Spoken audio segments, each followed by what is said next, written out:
The European Cricket League is proudly brought to you by Dream 11, HCL Software, Rado, La Junta de Andalucía and Victorinox. Group B Day 2 is on the way. The two English clubs setting the pace, but the other clubs on the chase. And with weather a factor, anything is possible here. Get ready, get set. I'm Mr. Maximo. This is the European Cricket League, and it starts right now.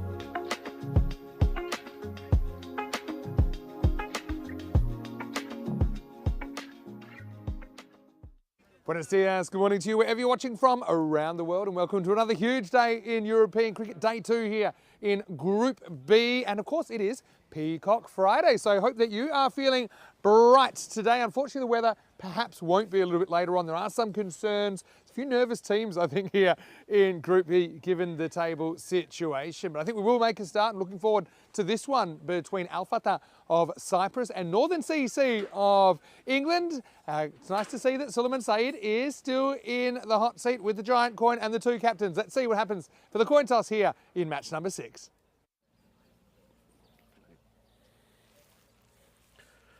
Al Fatah, your home team. Northern CC, you're away. Al Fatah, you will flip the coin and Northern CC will call. European cricket. European cricket is the call, and it's European cricket. We're going to have a bowl first. Northern CC won the toss and they will ball first. Great job there by Suleiman Saeed out in the middle, and you can see Northern winning the toss and electing to bowl. You could also see there when the toss was done, the covers were still on. They were just protecting against any potential rain. Good news is we haven't had any yet, but there are some concerns with the weather. Everyone is keeping an eye on it because there is a strong storm warning for today, probably around the end of when this game should finish. More about that in a second, but Al Fatah will be batting first after being sent in by Northern CC, who were pretty impressive yesterday, I think. Chris Laker is the caretaker captain at the moment and was also player of the match in their first game. Tyler McGladdery also impressed me with his ball striking and keeping. Alex Vincent, coming off a season in Tasmanian grade cricket, also pulled off one of the best catches we've seen here, a boundary effort, which he then handed off to Laker. For Northern CC as well, like their spin bowling options they've got, I think they bowl very well with control. And I think Al Fatah, well, it's a tough group. I think everyone knows that. There's no easy groups here at the European Cricket League, but they've brought in Nilesh Makarande for his first opportunity. I think they've got to get some runs at the top. Patabendige has been pretty good for me as well. Berdikanin hasn't quite found his feet yet, but no surprises there. Northern CC heavy favourites in this Group B clash. First of 5 matches scheduled for today. Just going back to the weather, currently it's about 14 degrees. We're expecting a maximum temperature of 15, but there is some rain on the way. And I know the forecast is only a forecast. Things can change, but at the moment we're just keeping our fingers crossed. It says the rain is due to come in around about an hour and a half to 2 hours, which is probably how long we need to play this game. Here's the Jelly Bean gang, More Than CC. Everyone has taken a bit of a shining to their kits, although I will say the Al Fatah kit's pretty good as well. It's got the old Tiger prowl about it, although they're not the Tigers, who are also in this group. But, they'll be hoping that they can put a competitive score on the board and maybe stretch Northern CC. And it's a pretty interesting game because let's say the other games do get washed out today, then it would put Northern with a win up above Hornchurch if their 2 games were to get washed out today. Both teams on identical points after day 1. There's a good look at Tyler McGladdery, who's behind the stumps for Northern CC, and Roman Mazumdar, veteran now of Cyprus cricket, coming in. Vinny Sander here, Mr. Maximo. Great to be with you, and a warm welcome to all of our viewers, no matter where you're watching from around the world. Always great to come in and interact with you all. I'll say also that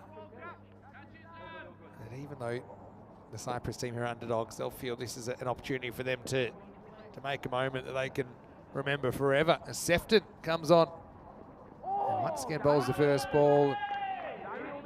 once again gets it right. Last day of the month as well.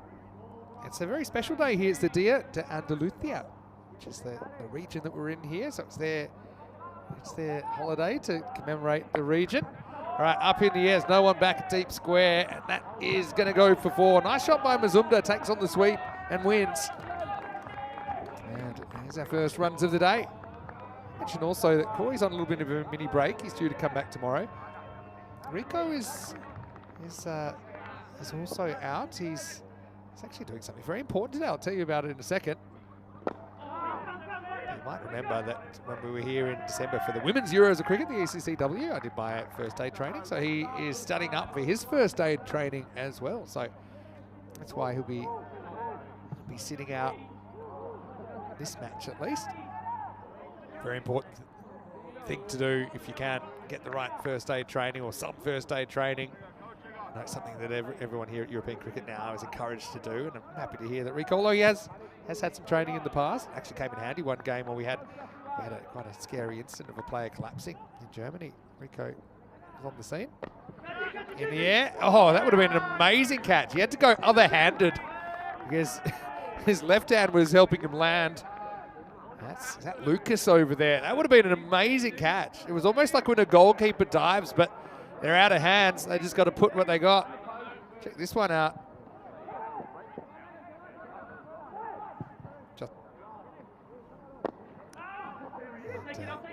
Now, there's a chase on here. It's going to be a successful chase, though, as Mazumda comes back for 2. Yeah, so moving day, as we normally say here, day 2. But the bottom team at the end of today will drop out of the competition. Al Fatah, they're kind of on the chopping block, along with Byron. Just 1 point out of the opening day. And so this is a pretty important contest, I think, of Fatah. If they can get an upset win here, obviously it puts them in good stead to continue to final day tomorrow. Into the first over, pretty tidy one from Sefton. And the score is 9 without loss. I want to say a quick hello to everyone in our comment section as well. Hopefully you're well. Let's have a look at some numbers. This includes Group A and our opening day in Group B. And you can see the average score batting first, 123. A bit lower than I might have thought. A few wins batting second yesterday has got that in the lead. Over 4,000 runs. We went over 200 wickets yesterday as well. I just got a feeling those scores might go up the longer the tournament goes. An average of 10.6 maximos per 10 overs. Cyprus, one of the rare flags, by the way, that has the land kind of area. Oh, edged, and another teaser for a fielder diving to his left. This time that's Dan Wilson, who is going to throw himself away. That's going to be 4 runs. It's a slight technical issue at the moment, so he might not get as many replays as we normally have. I'm sure the crew at 2 Circles are working on that as we speak to fix that up. This is Josh Thompson, who I thought bowled really well yesterday.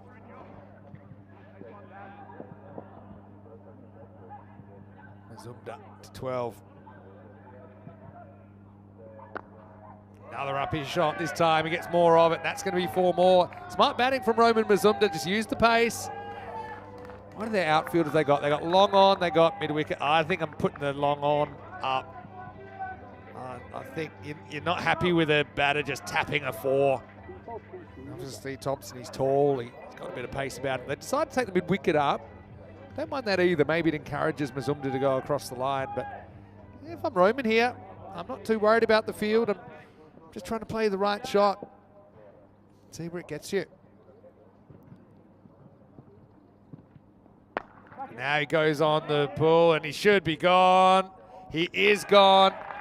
So there we go. It's a clever bit of bowling really from Thompson. He brought the deep mid wicket up. That was more to plug a gap that was leaky. But what he does do is he encourages the horizontal bat shot and says, look, there's a gap there. Go for it if you think you can. And Mazumda couldn't.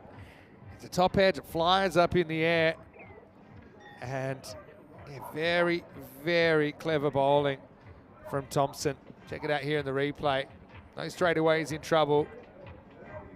You wouldn't expect at any level that catch to be dropped, although I think it might have been an accidental one-hander there. It seemed like it lodged into the left hand, but it's Tom Sefton that does hold on to the catch, and Mazumda, his little cameo comes to an end. First wicket of the day, and it's 17 for 1. Now Fatah,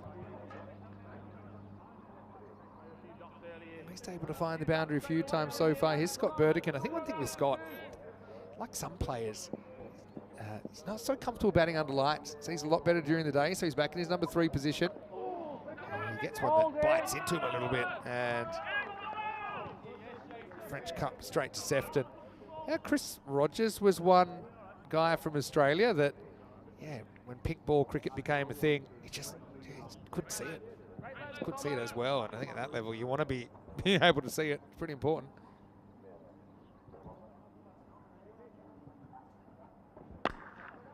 Hits this nicely on the up.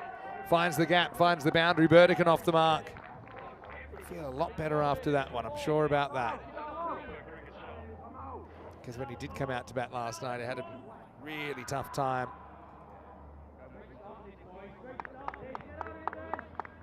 Still, it's Mohammed Hussain, who is central figure in Cricket Cyprus. He's supporting the team. Berdikanin, I've seen him playing for BFC before, British Forces Cyprus. Obviously, Al Fatah, I think I explained this yesterday, but they have a few more players from other clubs that are allowed to play in this competition. That's a nice shot as well, just eases it over the top. That's 4 more back to back. Yeah, Berdikanin, it can go offside, and I think it gives you a lot more options, doesn't it, to a guy angling the ball across rather than just trying to hack to mid-wicket. Kind of clears the front leg slightly, but yet another boundary. So we had 4 fours in the over. Interesting. Yeah, we had 5 fours in total, but no 6s yet on day 2 of Group B. The score is 25 for 1. That over ended up going for 16. So yeah, here's the table. Northern CC and Hornchurch 7 points out of 8 on day 1. Hornchurch have a better net run rate, but Northern can go ahead here with a win. If they do that, and as everyone seems to think is a foregone conclusion, the rain comes in. That's up in the air. Keeper hasn't seen it, but luckily the fielder has.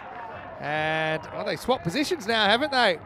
As Josh Thompson returns the favour. Sefton this time bowls it. Thompson catches it.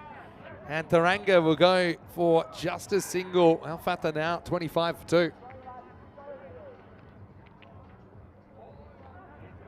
Just took on the sweep there, but it bounced a little bit more than he thought.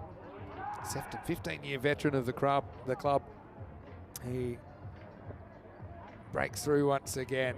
Straight away. See the keeper there. This is what I always say with these top edges. Even if they go straight up, the keeper doesn't always see them. Just because you're so close to the bat and you're under the lid. But luckily it wasn't his catch anyway. Thompson, another sitter. And disappointment for Tharanga. We'll see him with the gloves a little bit later on, but right now he's the second wicket to fall, and the score is 25 for 2. Good morning to everyone as well. Johnny Heesums in the comment section. Matt Hetherington as well. Colin Mustafa. Oh, he's bowled him, and Sefton's on a hat trick. Well, how do you like this? It's just kind of, it's tossed up. Brathwaite has his second golden duck of the series. We know he can hit a long ball, but he just gets done there by the angle in. Never really going to turn one at the moment, Sefton. Just angling in, and he's challenging the inside edge of the bat. He beats at that time, and we have a hat trick opportunity here. It's almost identical to his dismissal yesterday in his first innings. Here's the death rattle behind him. Sefton likes what he sees. Brathwaite will have to go, and 25 for 3. Well, we had a hat-trick the other night in the final. We also had a hat-trick in the group stage of Group A. Will this be an ECL hat-trick to start our Peacock Friday here? Tom Sefton. Hat-trick ball. Shahi on strike. Get the hat-trick. Shahi comes in. He batted pretty well last night. Had a tough Tough game against Hornchurch, the defending champions. Looked very solid so far. Wasn't solid even.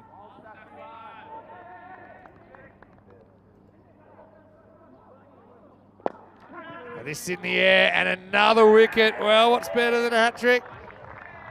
Well, 4 and 4, I guess, but 3 and 4 isn't too bad either. Sefton will have 3 for 9 now. Shahi takes on the mid-off, but never got the kind of timing that he needed to get past the fielder. And it's Lou Barbara that takes the catch. Check it out in the replay. No, straight away, and he's in trouble. That's the game, I suppose. You need to look to attack. You can't really criticise him for that, but yeah, Barbara holds on. And well, Sefton is enjoying it. He's just kind of rocking it out there and waiting for the wickets to tumble. 3 for 9. He's got 2 balls left. Right now, he's on a triple wicket maiden, potentially. Shahi goes without scoring, joins the Duck Club.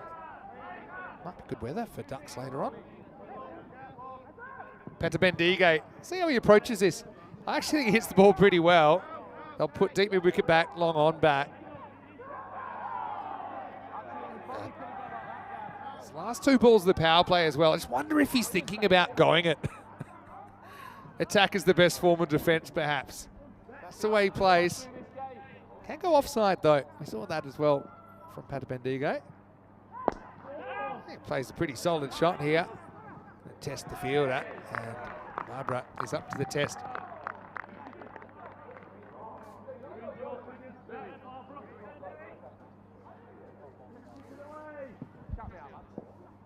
So, Sefton, last ball, the second over. Yeah. The maiden was broken, but still a brilliant over from the left arm veteran. 3 for 11, his figures. There were 3 for 2 off that over. And Al Fatah, after a somewhat promising start, they've fallen away. They've lost 4 wickets for just 10 runs in the last 10 balls. And that shows it. 27 for 4 after 3. Yeah, good morning to everyone. If you are watching, feel free to come and have a conversation with me. I absolutely love the ability to have a 2-way conversation. Hello to Sri. Hello to Monica. Buenos dias, watching from Colombia. Nice to see you as well. Rob Thompson watching from New Zealand. Jules is watching from the UK. Bob Pook is in there. Adion Tessarande. He was from all around the world. Barbary Corsair saw he was in there. Tim Harmer. Birdie, of course, from the Hornchurch contingent, who I'm sure will invade a little bit later on, depending on what happens with the weather. Hello to Tom Riley. Where are you watching from, Tom? Good to see you in the chat. Gregor Galway as well. Let's get on with the game then. And Alex Vincent is going to bowl. Interesting they make a change there. So they go to the right armour now. Berdikanin. It's been good so far. Just hasn't had a lot of the strike. I think this was the issue last night. It was Brathwaite who was up and going, but just couldn't get enough of the strike towards the end of the innings.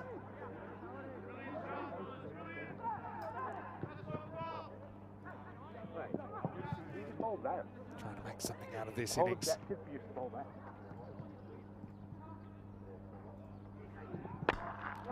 This is ups in the air, won't quite carry. Well fielded though. That's Thompson out there, fires it in. He's got to watch that first bounce.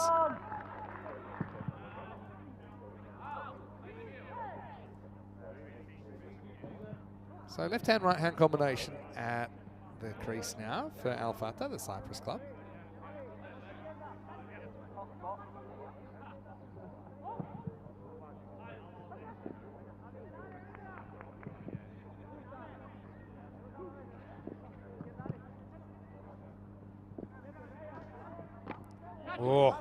Oh, boy. We almost got bowled off his head. Let's have a look at this on the replay. That's a bit of a nasty one. Patabendige gets hurried up here. I think it gets the side of the grill, and he had no idea where it was. Hopefully he knew where he was. Let's have a look on the replay. Bang. It's actually a little bit of Glover thing onto the grill. Oh. And he's going to get the old concussion test. Hopefully he passes.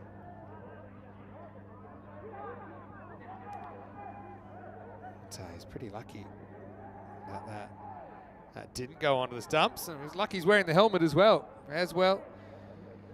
We get the old concussion test. I always think the language barrier is a bit of an issue here, but you know, I think it's just how you answer, not what you answer with the old Spanish concussion test. When everything's good, Patabendige can continue. Big hello to all of our viewers as well. Those watching on Fox Sports Australia. Let's have a look at this here. Oh, missed by how much you... Let's have a look. Down it comes.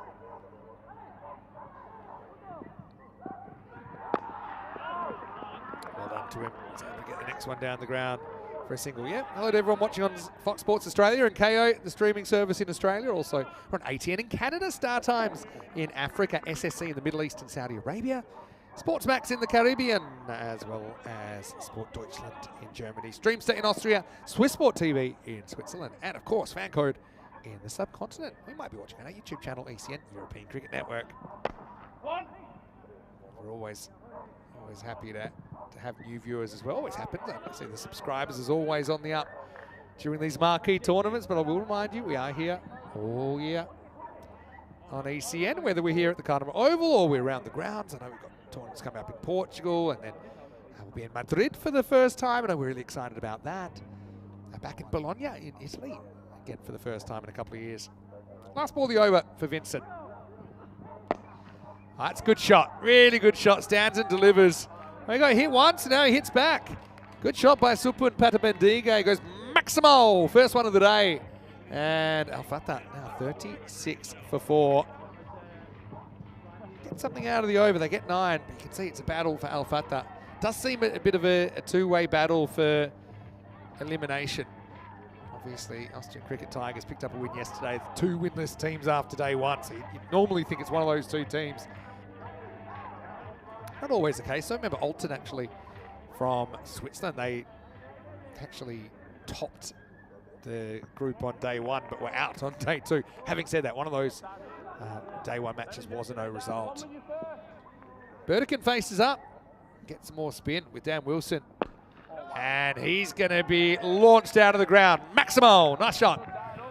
Wilson was really good at hitting the block hole yesterday, kind of at pace. He was a bit slipperier than he appeared. But he says, yeah, all right. We're in a game now. I think Northern, one thing that's really clear to me is they're having a really good time here. Obviously, they know this is a serious competition in that you have to play serious good cricket to be competitive and to go through. So I think obviously respect the game, but obviously what a great experience for them. Sun comes out. I like that. Berdikanin goes again and goes large. Maximo, 2 out of 2. Goes through the fence. There's a bit of football training today. Might have to ask for the ball back.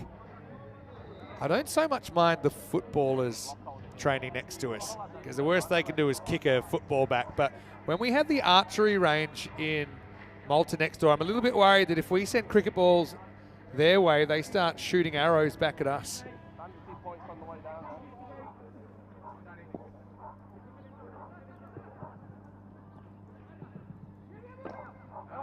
Well, good comeback from Wilson.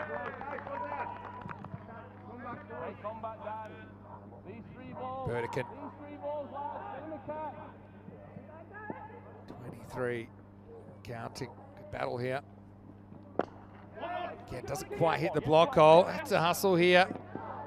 Get there. Had to work hard for the single. If you do have any questions though, please shoot them in. Always love the random questions that come in. Might have to do random questions a little bit early today. The way things are looking. But hey, look, right now we've got sunshine. And it wouldn't be the first time that we've seen a forecast that was all doom and gloom, but then, and actually, it turns out everything's fine. Take a little bit of the pad. No, it didn't. So it'll be called a wide. Taking the keeper's equipment.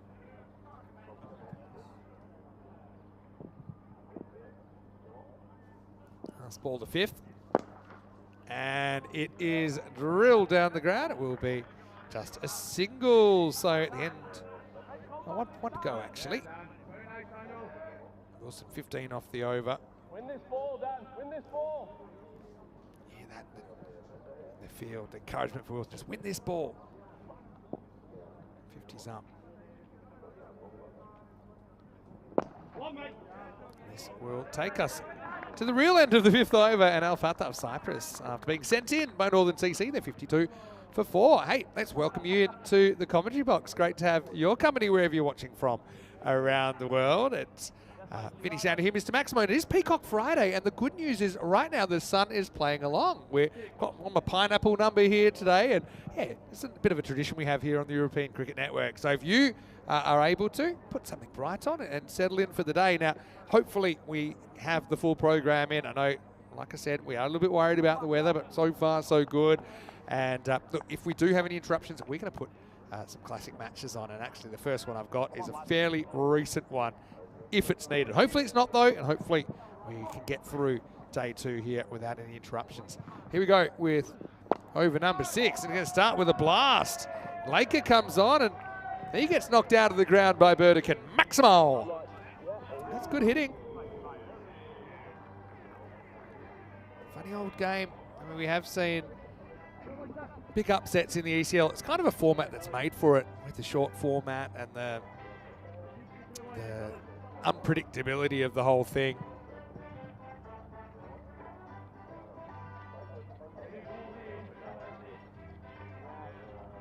The music in the background. Mariachi.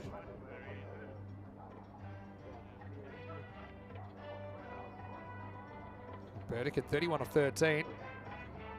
He's moving and he's grooving at the moment.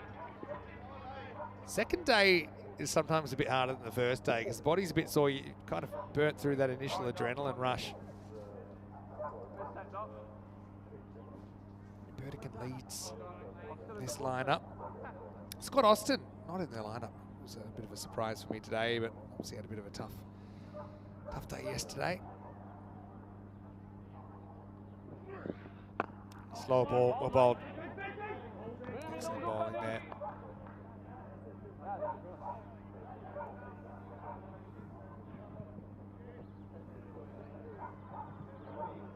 Hello to Yogesh, nice to see you as well. Alan has also popped in to the comment section. Hello to Jason Ramsey as well. Where are you watching from, Jason? Great to have you with us.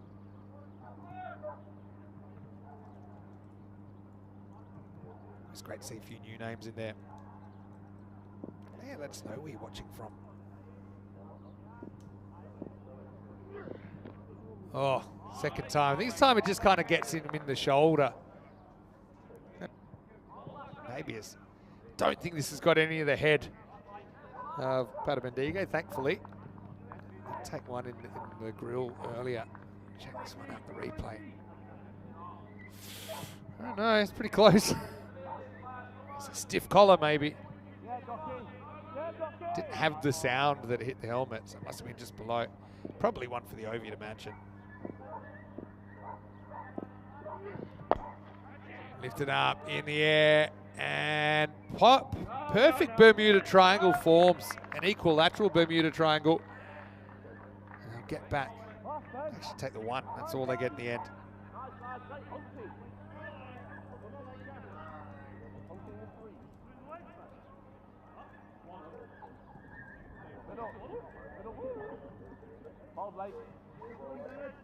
Berdikanin.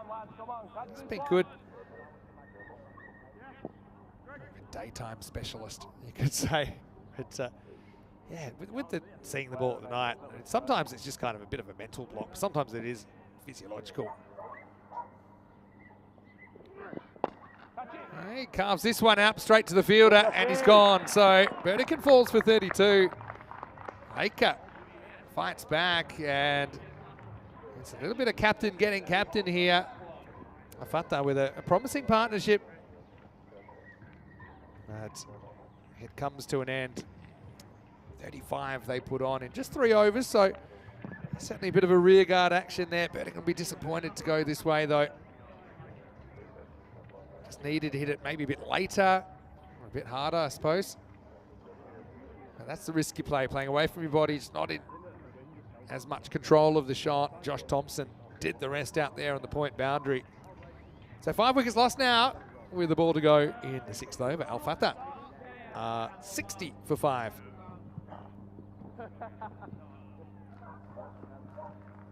Like this comment from Jeff saying he loves the Grizzly kit. Really took off. Be the end of the over as Islam gets one that rears on him at 60 for 5 after 6. Have a look at this. Takes off kind of armpit height and still flying as it went through to the keeper. It's an excellent piece of seam bowling from Chris Laker. He's a very good all-round cricketer, end of the 6th. And just the one extra so far, that's another thing that you would expect from the English reigning club champions. The fact that they don't bowl too many extras and they kind of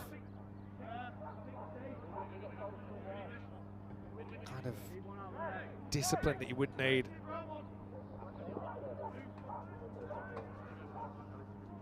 Yeah, the kits have been a talking point. I'm looking forward to seeing them group by group, but actually if you want to have a little bit of a sneak peek, you can go to our social media at European Cricket. They're all there.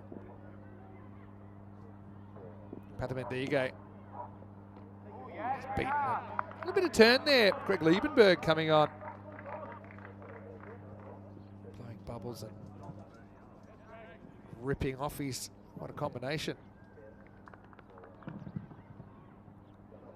It's the thing with spinners, if they can get it right, they get a lot of bounce out of the track. It's no good if you're too short, but if you can draw the batter forward and then you can get one to bounce a lot like that, bounce as much, but that's the key. I think we saw with certain bowlers, I know it's a different standard, but Peter Hatzoglu in World 11, he's getting that good bounce, but sometimes a little bit too short. Having said that, Peter did take 10 wickets in the Western Shield, and yeah, it's certainly something that we hope can be replicated next year, or maybe even later this year. We'll wait and see.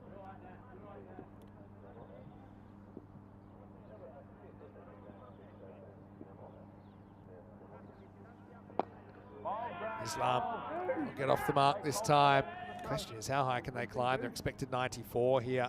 Again, Northern, they'll be hoping they can go 4-point job.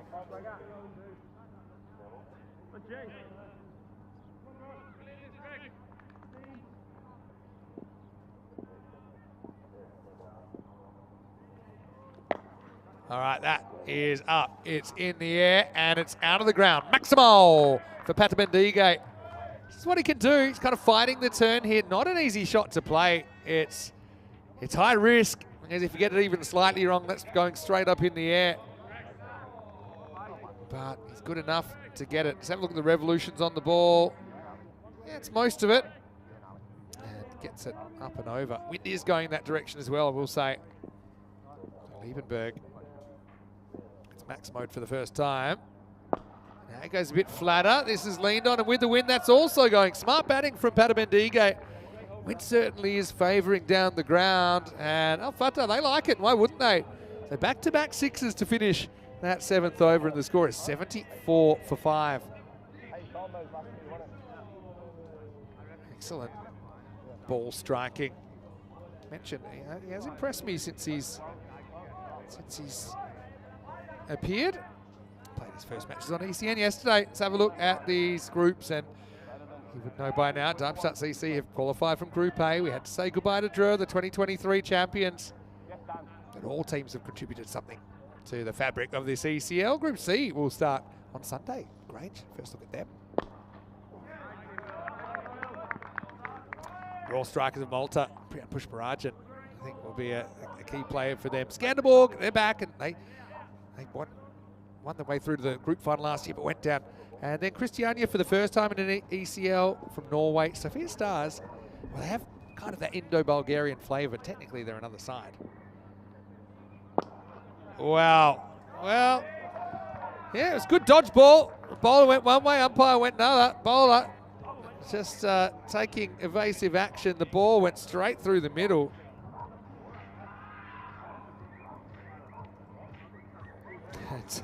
That was powerful.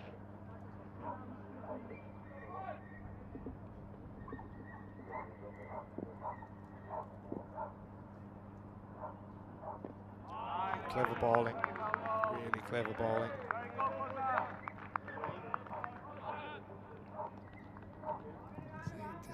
The other thing about their spinners, they get through the overs so quickly. I think that's a real benefit as well.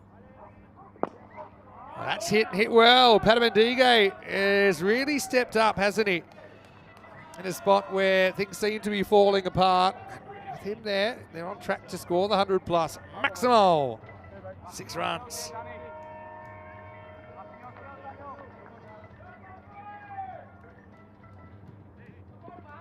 I like what they see. The Cyprus fans, huge underdogs here. Now he's going to go even bigger. Well, that sounded very sweet. And that one is into the footballers. Maximal, 6 more for Patabendige. Flying the flag here.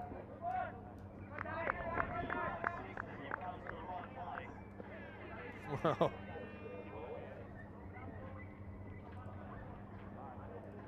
That was a really solid strike. Come on, Daniel. Come on, Daniel. Find that block hole, Danny boy. Wilson has kind of gone the journey. Welcome to day 2. He tries something different. I like that. I think that's what Patabendige was expecting. He wanted to play the same shot, couldn't. And that will take us to the end of the 8th over. So 91 for 5. And they're battling, aren't they?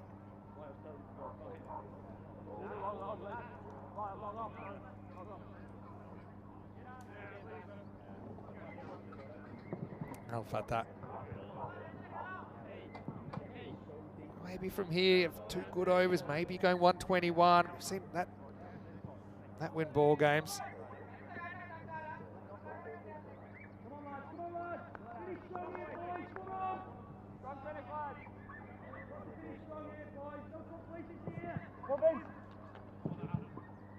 All right, Vincent to bowl the 9th. We always say it all happens in the 9th as it gets underway. Islam does the righty. He gets single and gives it back to the hot hand of Super and Patabendige. It's been a different kind of challenge though.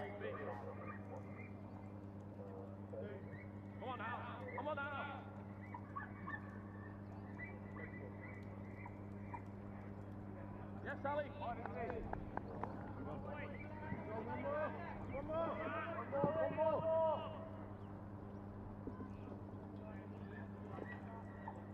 Vincent, he sees it, he's a threat. The Ned Kelly beard going as well. Goes short, digs into the pitch slightly. We'll say Patabendige hasn't looked so strong on the back foot, and I think that's been clocked by Northern CC. So kind of glanced one into his helmet earlier. So take a blow on the shoulder as well.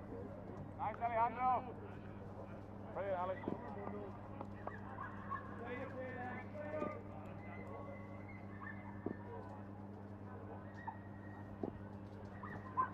He goes short. Might be a wide that time though. So he went over the shoulder. That's probably a bit of a bonus for Fatah because now Vincent has to be careful because we've seen bowlers try to bowl that kind of chest height, but then if even they're fractionally shorter, it bounces more than you think. Then you're looking at a no ball. He uses his bounce from the ball. It's actually called a wide. He finds that right length though. It's up, it's in there. It's real steeply here. And it's caught. Well, they have caught well, Northern CC. And it's Sefton that does the job. So, just solid cricket from the English club champions of 2024. Of course, from the Liverpool District League to the Costa del Sol for this European Cricket League. Patabendige falls. Also in the 30s, 39 of just 18 balls. But against that short of a length, it does him. Another one that maybe didn't hit the very middle of the hands, but gets caught nonetheless. With high catches, a lot of the time it's just making a large surface area where the ball will stick. There's been a couple of catches so far that I think because of the correct technique, just a little bit more margin for error. Good innings though from Supun, who is walking off for 39. 5 sixes out of that 39 and 1 single 4.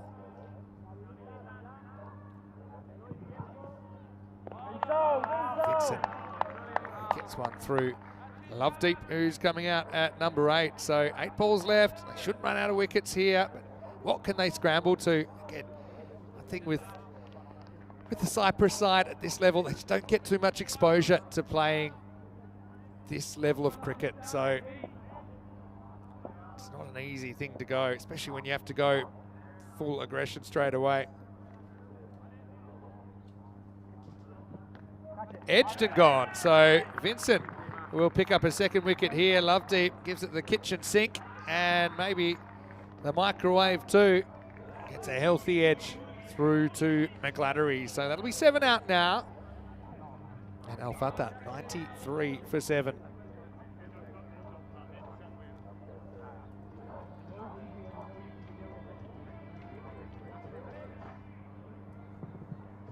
McGladdery wasn't going to miss that. Again, the footwork not helping matters too much either. Great seam position though. Even retained that seam on the way through to the keeper. Disappointing for Lovedeep. Can't get a run in this game. Joins the Duck Club and the score 93 for 7. New batter comes in and that's Tamidur Rahman. Similar kind of ball and similar result. This time it doesn't take the edge. Very good over from Vincent. Doesn't go to the boundary. He takes 2 for 2 in the 9th. And Al Fatah now struggling to bring up those 3 figures, you feel. They are 93 for 7 after 9.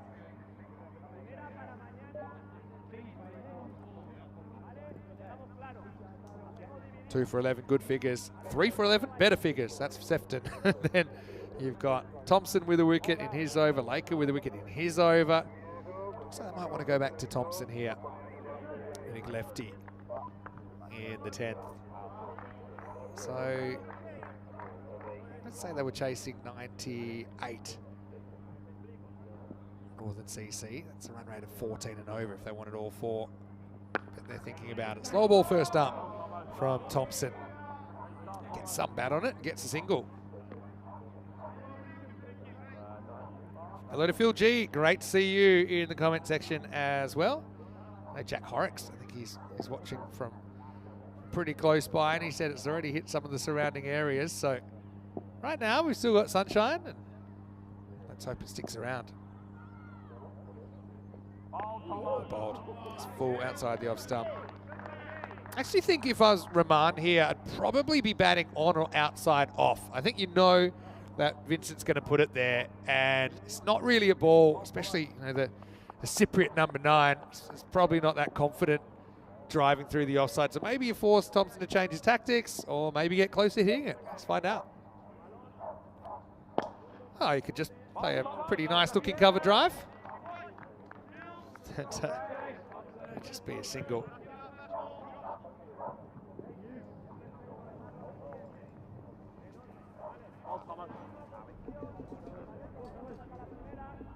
Islam.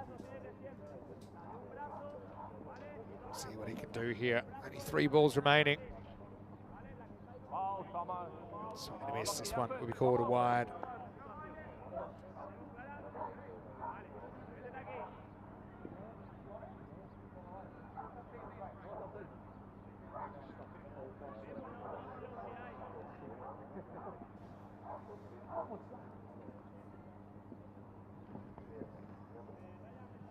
Thompson.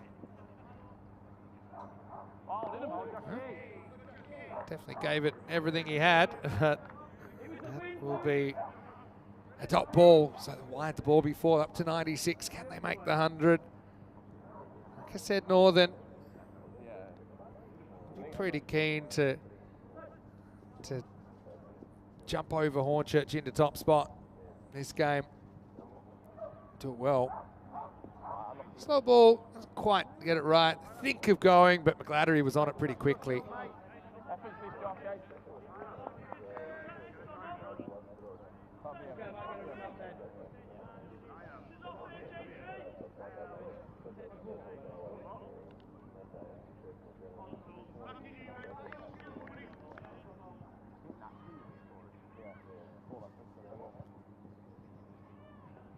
And still no bat on ball.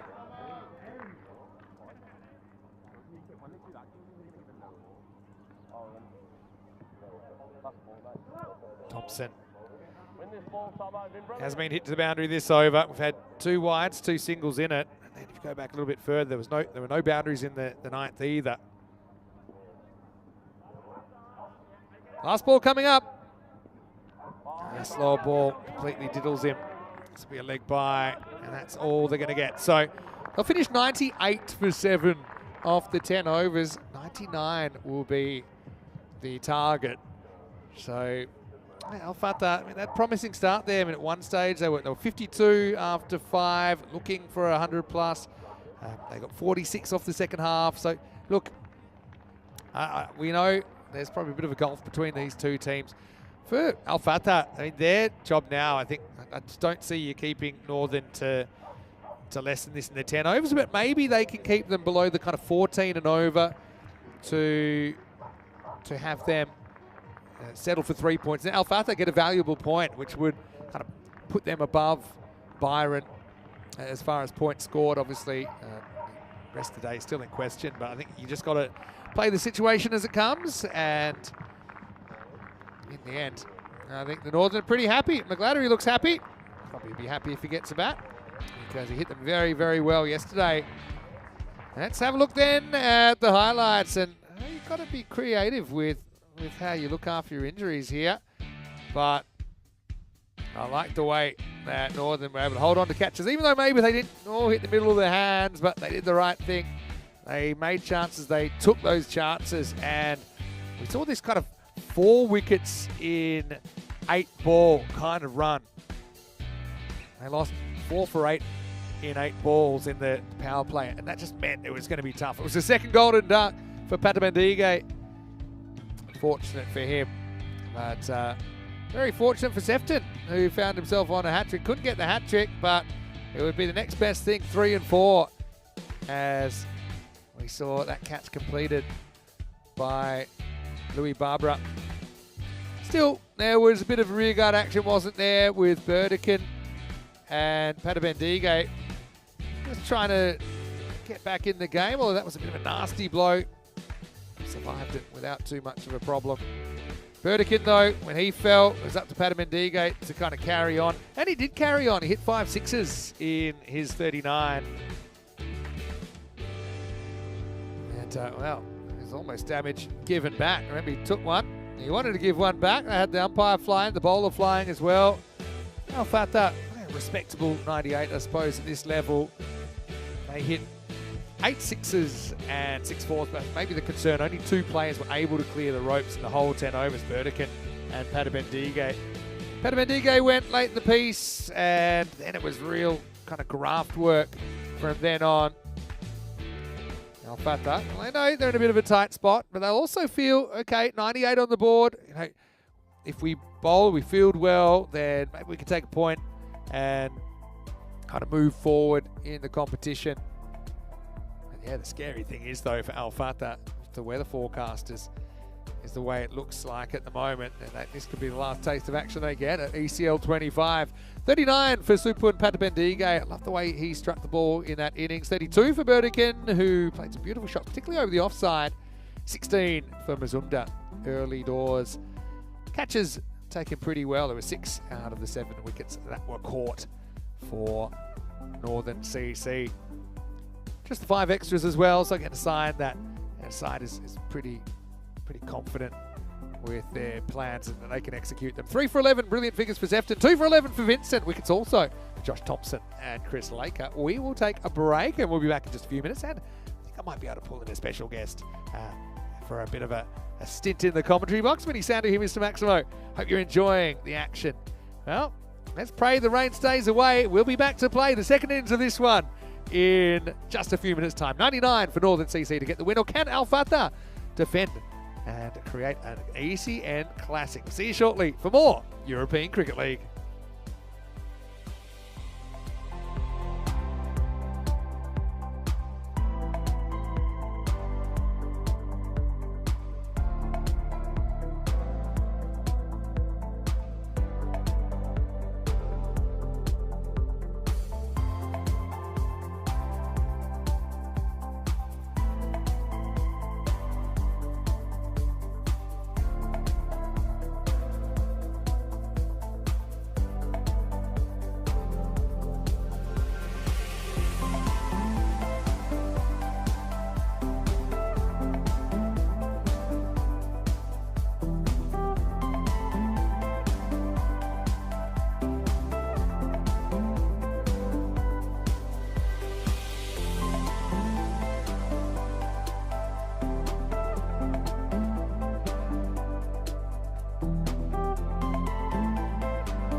The European Cricket League is proudly brought to you by Dream 11, HCL Software, Rado, La Junta de Andalucía, and Victorinox.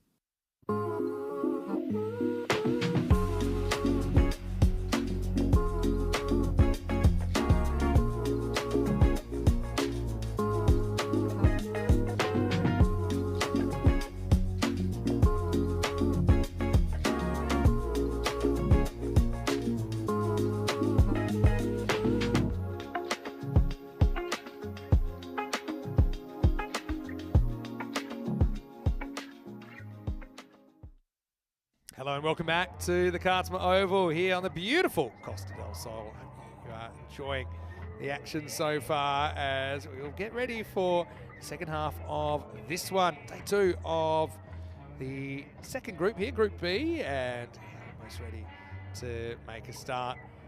Vinny Sander here, Mr. Maximo for ECN. 98 Al Fatah of Cyprus scored in the first half of this match, and so I suppose a lot of people looking at that 7 overs or less. If Northern CC of England can do that in 7 overs or less, they'll take all 4 points. Al Fatah, flip that script. If they can survive to an 8th over, they do keep their points in this contest, which could be crucial as far as their qualification chances. I suppose if there's a Cypriot miracle, keep the English club to 68 or less, then they could still take all 4 points. Well, a fair few fist bumps being handed out there as the players walk down the stairs. Jelly Bean crew, Northern CC, as they've come to be known by our viewers, walking down the stairs. The 2 openers, Lynn Gray and also Alex Vincent, that's opening the batting in this one. Well, I can ask their injured captain, hopefully close to making a return, James Cole, has come into the commentary box. And I know you did a stint yesterday with Rico. I know I feel so bad that you're staying on the bench, you're doing the team thing. I thought you could come up here and tell us a little bit more about your club, and particularly the players that we can see out there, James. Welcome. Welcome. Yeah, Liam Gray, obviously very aggressive yesterday. Hit a few really big sixes in that last game, and Alex Vincent changed it a tiny bit for this game. Alex is some similar type of player, really aggressive right-hander, Aussie lad from Tasmania, so yeah, really dynamic cricket. Obviously, he's got a bit of pace about him with the ball, and yeah, he's part of the reason why we've done so well in T20 cricket recently. Okay, so if you have any questions for James, I know he was here yesterday, and I suppose that innings maybe didn't go the whole distance, but we'll have you here for maybe a long time, maybe not a long time. I guess we'll find out. Here we go. We get going with swing and a miss. Lovedeep Singh getting that ball to swing a little bit first up. But yeah, so you mentioned Alex Vincent from Tasmania. So he's been playing Tasmania first grade cricket, which was a very, very good standard of cricket. Obviously that magical catch he took yesterday was a highlight of the day. Must have been good. He must have enjoyed that one. Yeah, he's one of the best all-round cricketers that we've had for a number of years. Bat, ball, and especially in the field, he's a fantastic athlete. Great. This time does hit it. Test the fielder out there, and he's up to the test. But tell me, I know you haven't gotten on the park yet. I know you've got your finger injury, which is keeping you out, and you're hoping that you will be able to take part, obviously, on the field. But what's the kind of general feeling amongst the group after the first day? Yeah, the first game was very, very hectic. Obviously, we've never played that format before, but I think you saw in the second game it was a bit more structured, and we sort of got into our work a little bit. Up and over the top, little check drive, or you called it. I think Vincent's picked it up pretty quickly. Triple threat, isn't he? Bat, ball, and in the field, Maximo. That's a good start for him. Yeah, I think he only faced a couple of balls yesterday over both innings, a bit of frustration. So part of the reason was to try and get him out there and get something in his leg. So yeah, he's a very dangerous fella. If he bats 10-15 balls here, we'll be right into it, hopefully. Comeback ball here for Lovedeep. It's a good comeback though. Gets it up in the block hole. Yeah, obviously the format is new, but even little things like here, would the group be kind of looking at that 7 overs as a target? Yeah, that's the plan. I think you've got to factor in the wind a little bit today. Yeah. Obviously, walking around the pitch, it seems like if you get it up in the air, it's carrying a little bit with the wind. So I think it's probably instead of I think it's about 14 and over, isn't it, to get to the bonus point. I think it's probably around 11 or 12 with that wind. He does go to the sky, but this one's not going too far. Can he get there? He does. What a catch.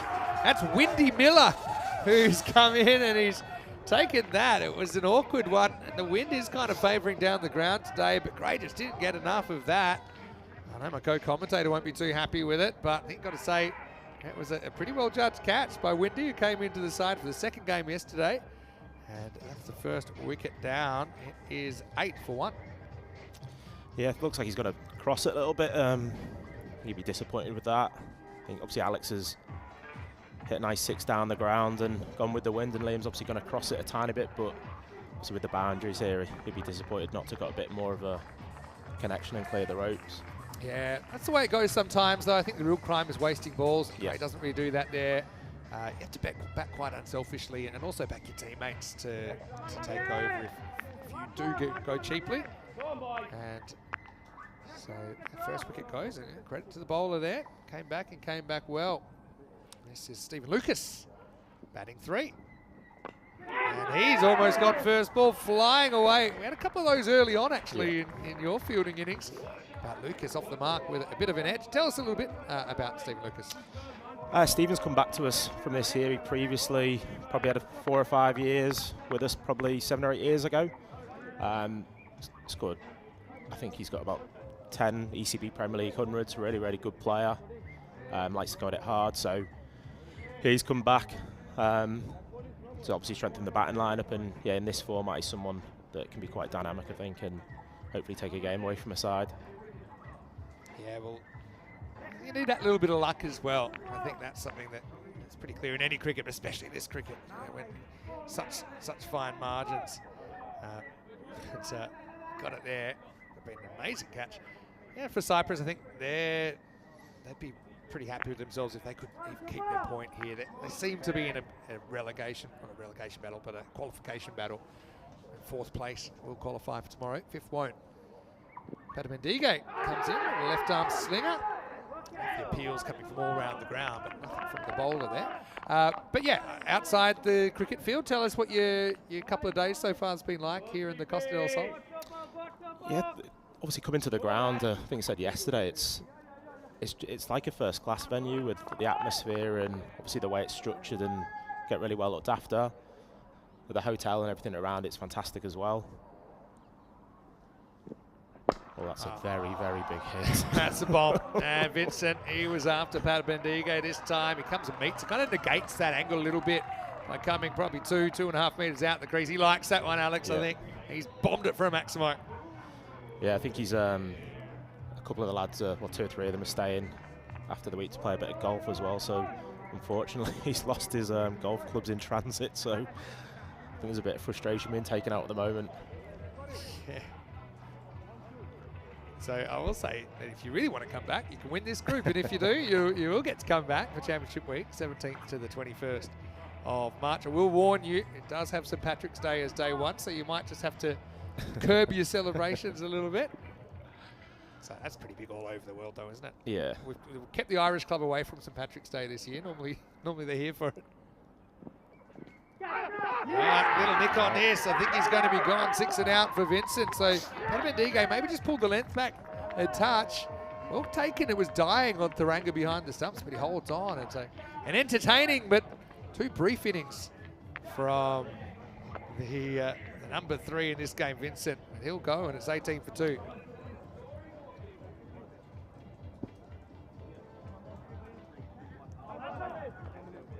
Looks like he's a bit of a slower ball potentially. Well taken behind the stumps. While we're here, of course, we have the ability to chat to some of our viewers. So if you've got questions for James, he's with me for this innings. Putting it to good use. So tell me a little bit about how you did your finger. You said it was just a young bowler that wrapped you on the gloves in the nets. Yeah, we've got a young 16, 17-year-old seam that's in the Lancs setup, and we just got one to rise off a length and tried to fend it from hitting me in the face. So yeah, just got my hand up in time and just a little dislocation and a couple of little fractures, I think, in the top of my left pinky finger. So yeah, you probably could play, but you just don't want to risk it. Yeah. I guess we'll find out, won't we? Anyway, McGladdery, I liked him yesterday. And again, he's been with the club too long, has he, Tyler? But obviously he's been a real boost.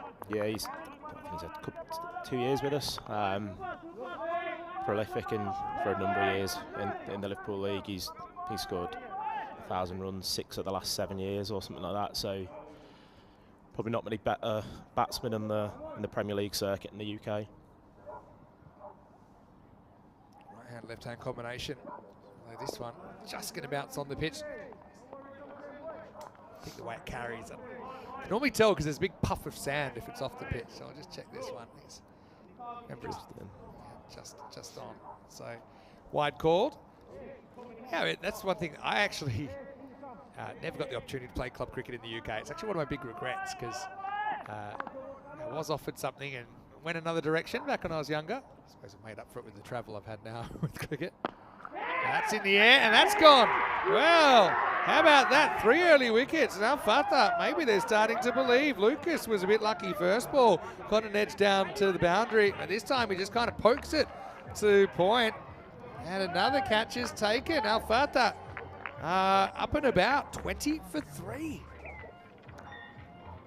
Yeah, they've started well, haven't they? A couple of halfy shots. So I think you've got to really commit, haven't you, in this format?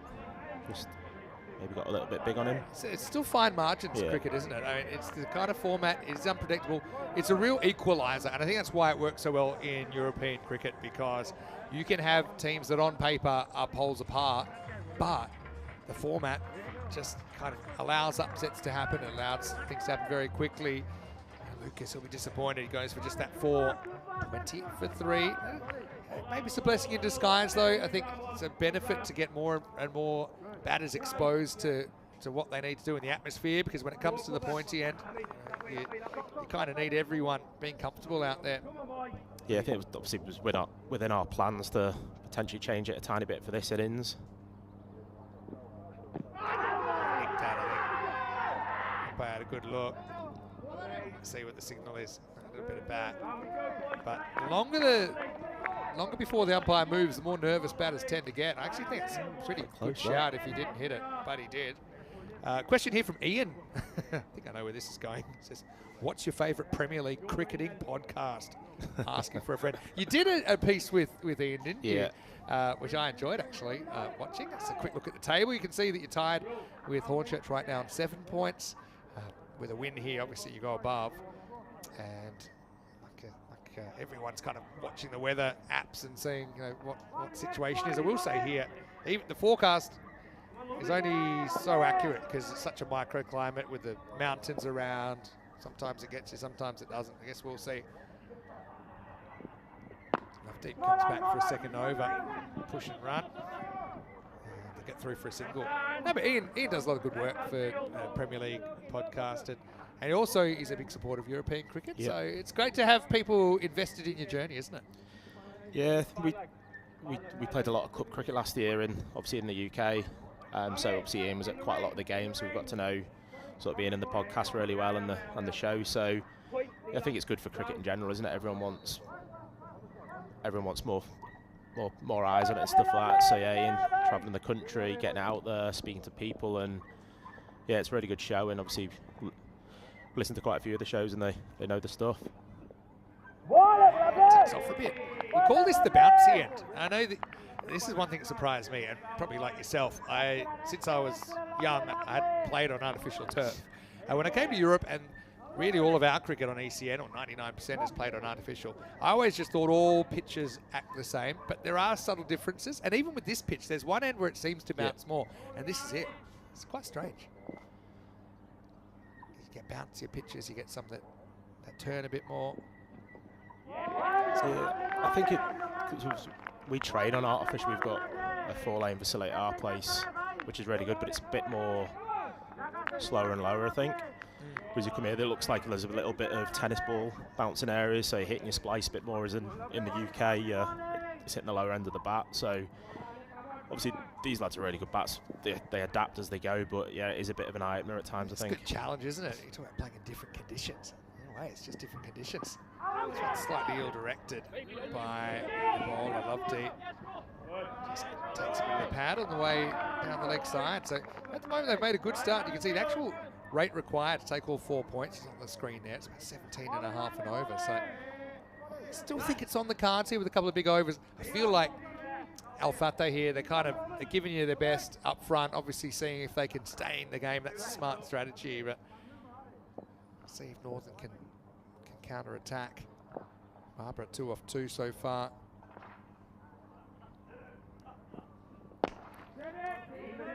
Yeah, it'd be interesting because we've never really been in a situation like this. I think I'd imagine it'd be a very unique feeling losing early wickets and then just keep going hell for leather at it. So, but that's kind of, obviously watched a crazy amount of games. That's probably the best strategy. Yeah. I think if you then, you're restricting the ceiling. If you almost have to risk losing big to win sometimes. So they'll get the occasional innings. I've seen almost every team do it. I think Hornchurch, they were out for 68 in the final a couple of years ago. And I've seen champion teams, Pakai Care, who won it in 2022. I've seen them in local cricket get bowled out for 41. Yeah. So if you then kind of settle for like 70 or 80 after early wickets, it's probably not going to be enough anyway. No. So it's a bit counterintuitive, but it's exciting. It's up, it's in the air. Fielder comes around. He won't quite get there. Bounce just inside. And I think that's gone 1 bounce 4. So McGladdery had his heart in his mouth for a second there. Fielder, Patabendige, couldn't quite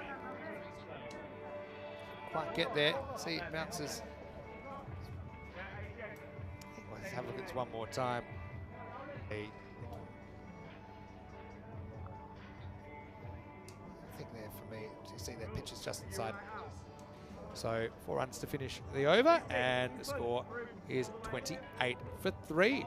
I know you talked about this with Rico yesterday, but if people maybe weren't listening, tell us a bit more about CricX that you're heavily involved with, the exchange program. Yeah, so we deal with vast amounts of cricketers coming over to the UK to play club cricket, do a little bit of players playing in the county cricket and franchise cricket, and we place a number of boys and men and women to go over play cricket in Australia and New Zealand. So it's a all year round sort of thing, and yeah, it's obviously a variety of cricketers really. So even some of the people you see in these tournaments, we've dealt with quite a lot of them going to play club cricket overseas. So yeah, just trying to give people opportunities as much as they can to play cricket overseas. Great to hear as well. Too short, in the air, and 6. Maximal bounced on the road, bounces over Hornchurch, who've arrived for their match. They'll be playing next up in the day, but yeah, too short. Barbara puts it away, nice shot. Yeah, so I think that's a great thing about club cricket. You don't have to play at the highest level to travel with your cricket if your situation allows. I know I've played with plenty of English players at the first grade level in Australia, or any grade level. That's up in the air. That's going to be 4. So finds the gap here. Barbara goes 6 and 4. I have to start teaching you the colloquialisms of ECN. But 6 and 4, we always say hungry for more. It's like Louis a hungry boy. Louis is another new recruit, so he's moved up to Liverpool. His girlfriend's studying medicine at Liverpool University, so right. He's moved to the area. Could be useful. Short this time, going to get a single. Tell me a little bit about outside cricket. What are your other passions, or do you have any other interests? Yeah, big Liverpool fan. So Liverpool fan. Yeah, so going well at the moment. Yeah, it looks like the Premier League is number 20's coming. Still in the Champions League, so yeah, football, real passion. Yeah, love all sport really. Love to be able to play golf, but terrible. Yeah, cricket has fallen in 1 or 2 categories. Actually, really good or really disappointing at golf, aren't they? Unfortunately, I'm the second one. McGladdery. That's a great shot. Very inventive. No fine leg, and that's going to run away for 4. Definitely not off the middle, but he summed up the field. It's good cricket IQ from Tyler. And the result is 4 more. We've got a few really good. Got Louis, the new lad. I think he plays off 2. Liam Gray plays off 6. Beautiful place to come for golf as well. There's so many nice courses. Obviously the weather is pretty conducive to it as well. That's the problem. Like, I play probably 3 or 4 rounds of golf a year, and you're playing on championship courses, and yeah, it's no good for me. Can't hit it straight. Bring a lot of balls. It's a great shot. Very good batting. Manipulating this field. He's got so many tools, doesn't he, Tyler? And it's another deflected 4 this time on the offside. Yeah, he's an intelligent.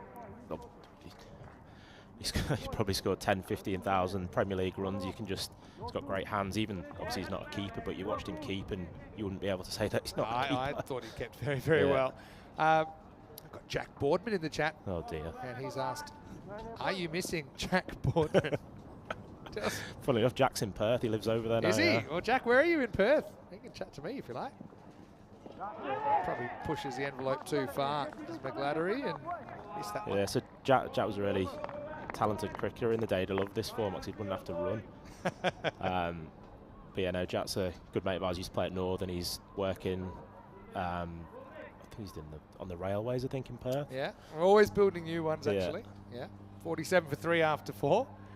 Yeah, and tell us a bit about the club, because I know that every club, it has characters behind the scenes that just make the club tick. Is there anyone kind of back at home that you want to say hello to from the club that couldn't quite make it out here? I think our ex-chairman, Graham Carey, will be frustrated that he's not on the trip. So we played a lot of Sunday cricket last year, so there's loads of bus journeys and... It's not going too far. Yeah, bus journeys and loads of bus journey rides home as well. So yeah, and it was a great time last year. Obviously winning a national competition, the second team winning the league and third team winning the cup and so on. And yeah, quite a few of the fellas haven't been able to made it out here, unfortunately, but there's still a decent number here. Who knows, if you make it back for Championship Week, maybe you can make some travel plans for them. Swing and miss this time. So let's have a look at that rate for the bonus points. Up above 3 a ball, so I'll fuck that. They're competing. Hey, I'll tell you about this guy. This is Royal Braithwaite. He looks like he's struggling a bit here on day 2, but do you know that he's also an actor? He's been in 2 movies, and he played Michael Holding in the Indian Bollywood movie 83, which is all about the 83 World Cup, probably before your time, but yeah. And look, he's gone now. Well, Michael Holt, he must be crap, or it's serious. I really got no way of telling. Yeah. But he's bowled 2 balls, and he's just taken the cap and said, "Look, I'm gone here." He's going to stay out there, I think. So I don't know if he'd stay out there if it was more serious. He's trying to run it off, but just playing cricket at this even this level. You know, you wake up on the second morning. It's surprising how the body can be feeling. So someone is going to have to complete this over. Yeah, I don't know why he's still on the pitch, to be honest. I think they've got a couple of spares on the side as well. Also, so that counts as one of his overs bowled, even though he only bowled 2 balls. It's going to be Aminul Islam to finish his over. And again, this will count as one of his overs. Anyway, McGladdery. Oh, he wants to get funky. Oh, jeez. Be careful when you rip your glove off. It doesn't touch the ball. Technically looking at a 5-run penalty. Taranga. Imagine he's playing that shot because the fella that's injured is at short third man. Yeah, I think he's picked on him. Actually came off his head. Yeah. In I the presume end. it. I didn't realise this at the time. Have a look at it.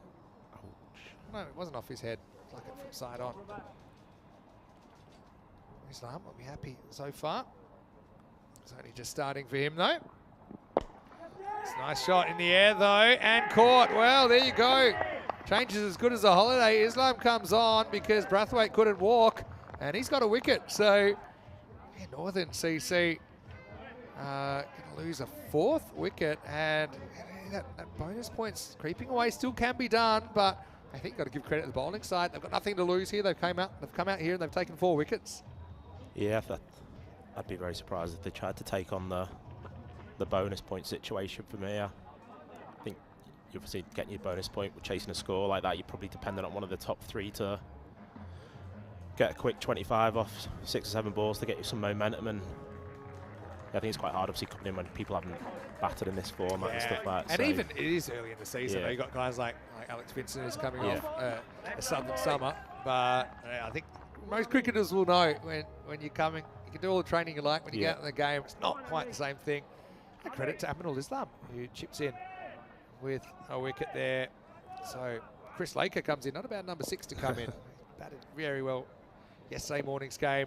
Player of the match, opening the batting. Just be careful first ball, but is he careful? Oh, I think that could be gone. They like it. I got to say, naked eye, I think that Laker could be gone for a golden duck. And Fatah, well, it's not out yet, but I think the first one's always the hardest as well. Coming out cold, direct hit. And this is probably not something you have at the club level, but you do have the video umpire here. I think that's out, isn't it? And here he comes, and he is gone. It's out. So Laker is going to go get the decision, and Fatah, I think they've played it actually, funny enough, probably more cricket than you guys have with the video umpire, and they knew straight away that's a very good chance of being out. So Aminul Islam, remember, he's only bowling because Brathwaite got injured. Now he's got a wicket and a direct hit run out, and that's 5 out now. Northern are 48 for 5. There's some work to do to win this game. I think so, yeah. Especially people, again, haven't battered, so they're coming in, so. Yeah, well, Laker, disappointing for him, but he'll have to go. Now, I just feel that there's this window opportunity, Fatah. Like I said, they've got absolutely nothing to lose here. Obviously, for your club, James, Northern CC, you want to win here because if everyone seems to think the rain's coming, and if it does, and you have a win, doesn't have to be a bonus point win either. So that's kind of the strategy as well, is just win, and if Hornchurch is forced to settle for half the points in their games today, you will go top tomorrow. And although we hope the rain clears, you never want to win that way. It would put you ahead. Edmondson almost going to do an instant replay. This time they don't run. And that is the end of the over. So what a sensational showing this is from Fatah of Cyprus. It's 48 for 5 after 5. Let's welcome you into the comedy box. Great to have you with us. It's Peacock Friday as well. Vinny Sandu here, Mr. Maximo, James Cole. Now, Peacock Friday, I know probably a new concept for you, but you need to wear a bright shirt. Good news is... Well, this is pretty bright. You are looking good. What do you think of the kit, though? We've heard everyone else's thoughts. I like it. There's mixed feelings from certain people, but I quite like it. I think it's a bit more normal. This is a bit outside the box, isn't it? It is a bit outside the box. And we hope to create something for you that you can take away and always have a memory of the European Cricket League. And hopefully you join us again. But for a lot of clubs, they might only ever qualify the once. So you've got that ECN kit as memento of your time with us here in Spain. If you've got any questions for James, fire them away. Now, here's the funny thing, James, because you're slightly behind the rate now as well. So... you still need to find that boundary or two and over, I think, to kind of just be competitive in the game. Obviously, you've got players there that can do it. Rahman. That's in the air. Oh, this will be reached as well. Can he hold it? Oh, he drops it. He had most of it. It just popped out of his hand at the last moment. And that is a life. That's... Barbara, he'll get 2, but he gets dropped on 15. Stroke of luck, first one in a while for the English club. Mazumda puts it down. Yeah, they've been really good in the field so far. Obviously, a run out, a couple of good catches. That was one of the easy ones as well, to be honest. We saw Windy Miller take one that part of the ground. So he just bounced around. Out it went. Now this is in the air. Well, can they reach this? He's dropped it again.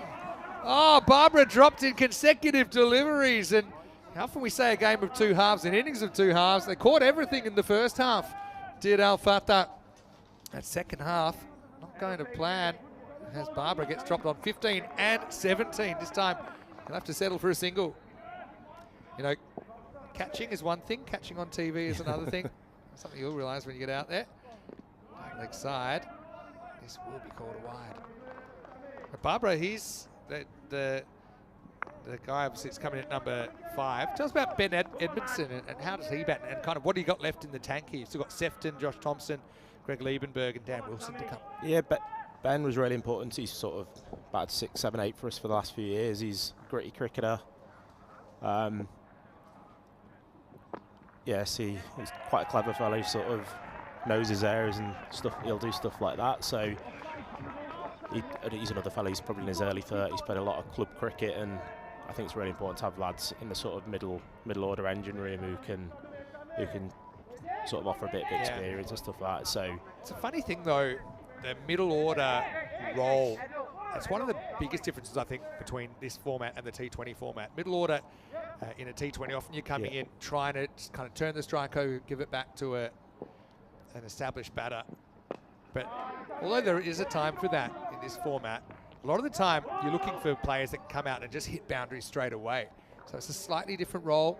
I suppose in this situation, you still need less than 10 and over. You'd feel, you know, if you can build a bit of a partnership here, you're still favourites to win the game. 76% according to the predictor at the moment. Yeah, I think Louis obviously trying to face 10 balls now. He's probably his eyes in a little bit more, hopefully. Good shot. Nice little flick away, but should be stopped. I just wonder if those 2 drop catches will cost them at all. I mean, in a way, you drop the same player twice, so you kind of not really different to dropping him once. It cost you 2 or 3 runs, but that will be the end of the 6th over, and the score is 59 for 6. Does look like it's clouding over a bit, doesn't it? Well, I haven't checked it in a while, but everyone's keeping an eye. There's some optimistic members of the crew, obviously want to get the cricket on.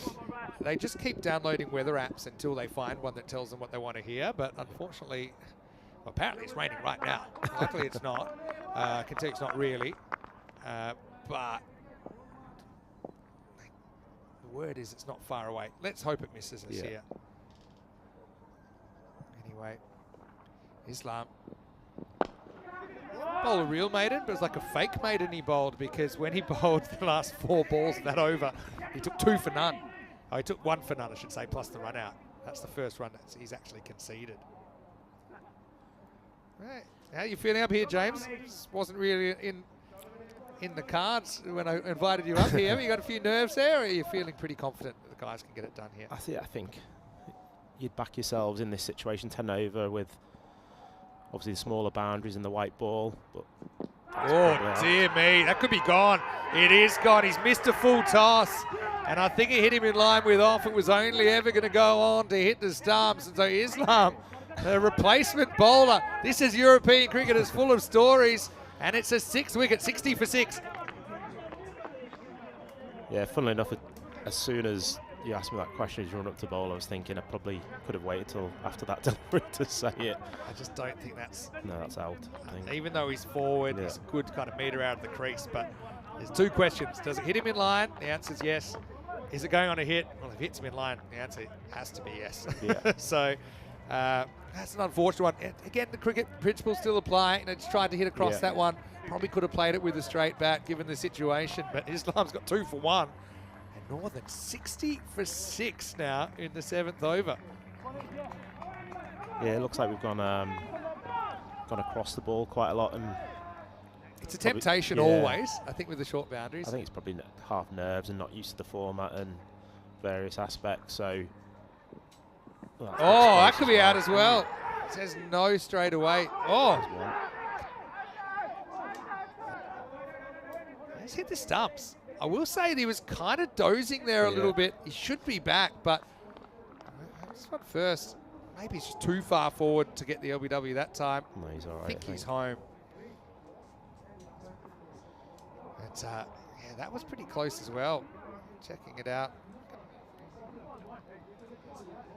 So you can see that that won't be out, but I think it's probably a good decision. It's easy to get carried away with emotion. It's similar to the last one, but it was tailing in. It hit him probably even further forward, even though it hits him on the full. Probably, well, certainly there was a chance it was going to go down the leg side. But I'm getting a bit of late tail here. I saw him pick up a wicket. Actually do get the leg by there, so Barbara will face up. This is where you know, under pressure, the fact that you haven't played the format, I think, does become quite relevant, because I mean, in a normal game, if you're playing T20, you look at 37 off 20 and you're thinking, right, you know, we need to go here, 11 and over. But 11 and over here is probably a bit less than par. Yeah. So I know it's complicated as well when you've got a new batter coming into the crease in Wilson. Okay, That's one bit of a freebie that he's missed out on. It'll be another leg by. I'm still unsure why that fella's on the pitch. Can't move. Yeah, well, I know he's also filling the coaching role for them, so maybe he just feels like he can get a bit more input there. But again, full toss, knee height. You'd hoped any kind of bat on that's flying away. Yeah, 4 or 6, isn't it? Oh, well, we'll talk about the 4 points. We've got a bit of a contest for 3 right now, 56%. James might be ripping the vest off and getting out there. Shot. Hit straight, hit well. Very straight fielder there. We see quite a lot in this format. It's just an unusual fielding position. Put someone almost dead straight. Normally you're taught it's safe. Islam, what a spell. He bowls 10 balls because remember he was the replacement. He takes 2 for 3. A couple of leg byes in there to be fair. It's 64 for 6 after 7. Coming up next, it's the Austrian Cricket Tigers against Hornchurch in match number 7. 3 changes for Hornchurch. Tommy Barnacle comes in for his first taste of it. Murray comes back in behind the stumps and Billy Gordon returns the all-rounder. For Austrian Cricket Tigers, they look unchanged from their last timeouts. And 1-1. They will have a quiet belief there, ACT. They play a very exciting brand of cricket. And obviously you have to tame the big bird, Mumble Irfan. It's been incredible form in the first day. The game due to start in 30 minutes time, weather permitting. Right now, it's 35 off 17 required. The rate's gone up above 2 a ball. And we've got a game on here. That one actually hits the shoulder on the way through. So ECN cricket's unpredictable. James, don't have to tell you that. That's a big That'll help. That's right into the zone. Remember, Barbara got dropped on 15. He got dropped on 17. And he just pumped the ball miles out of the ground. Maximal.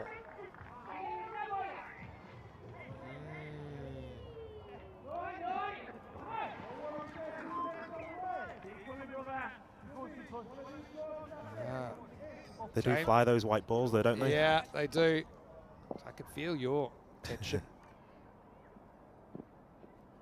It's a good comeback actually, straight over the tram line. Hits it on the way back. But yeah, good comeback from the bowler. One thing we haven't really talked about with you yet is the golden ball rule. We had one already. We have a 1-ball tiebreaker to decide a game. I'm not saying it'll happen here, but certainly it's in the mix, one of the possibilities. Yeah, I think we saw one the other day, didn't we? Not a good ball, and look who it is. It's Brathwaite on one leg. He still got the reach, even if he doesn't have the pace. He knocks it down. I think you got a good point about. I think he'd be a bit disappointed there, Louis. I think it was there to. There's been a few of those, help haven't on its there? way. There's been a few of them that they've missed out on that they probably should have put away. I think they need a boundary here in the last 2 balls.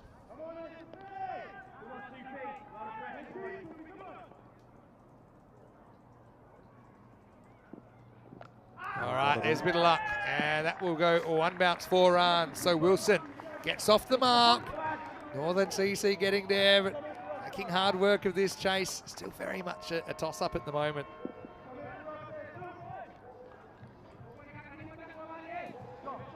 That's quite clever cricket. I think Dan getting outside the line, and obviously he's got the 2 options. And if he gets it, it goes, and if not, he probably gets the edge over the 3rd man. 3rd up in the circle. I think the higher level you go in this format of cricket as well, that deep 3rd is a pretty key position. That's a great now shot. That's going for 6. Maximal.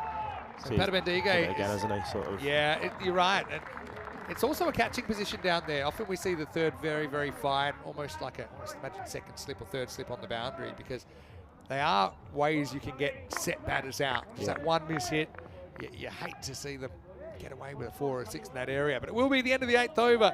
Northern CC closing in, 18 off 12 required, 81 for 6. By the same token, if Al Fatah of Cyprus, if they could break this partnership, if they could get Barbara, I still think for all the good work, those 2 drop catches, to beat a side like your side, Northern CC, for a club from Cyprus, you can't afford to make unforced errors. It's probably those 2 catches might be sliced and diced at the end of this one. Still, game's alive. Barbara to face up, 18 required off the last 2.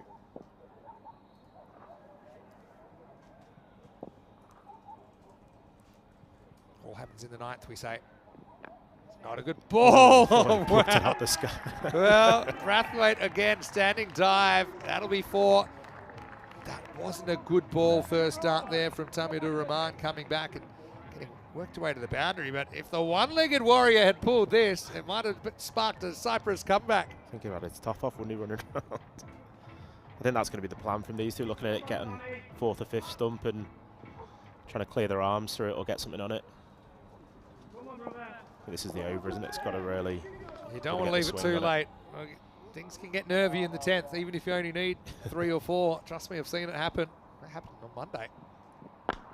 In the air. This needs to be caught. Oh, he has. It almost jumped down to the fingertips of Patabendige. And maybe lucky he didn't trim his nails because it pulled it back in. And Barbara finally is caught for 33, maybe 18 more than he should have had. This game takes another turn. CC still 14 to get, 85 for 7.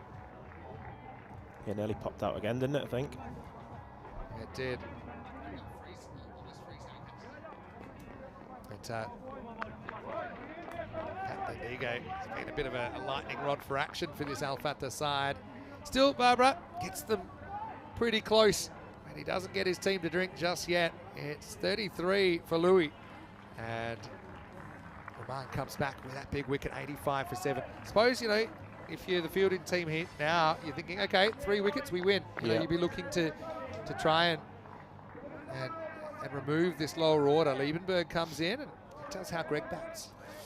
Yeah, Greg, he's quite aggressive, so he'll go at it quite hard. I think he's more of a, when the spin's on, he's more of a sweeper and a reverse sweeper. But I think he'll, again, be quite similar to Dan. The wind's just come in as well. Yeah. And that's actually blown both sets of stumps and the umpire's hat off. So, again, have a look at this. Just got the tail end of it there. It's just a big gust. So that's the other thing. Normally, it's not exact. The Duckworth-Lewis stern, if you look at the percentages, typically if you're ahead on that, you're ahead on the DLS. Yeah. It's not an exact system, but that's how, it's a guide. All right. Tempers his aggression first up. And the bails have went off again. I think the keeper might have knocked him over that time, Taranga. All right, 13 off 9 now. If you're Al Fatah, you're just trying to keep that gap between runs required and balls remaining.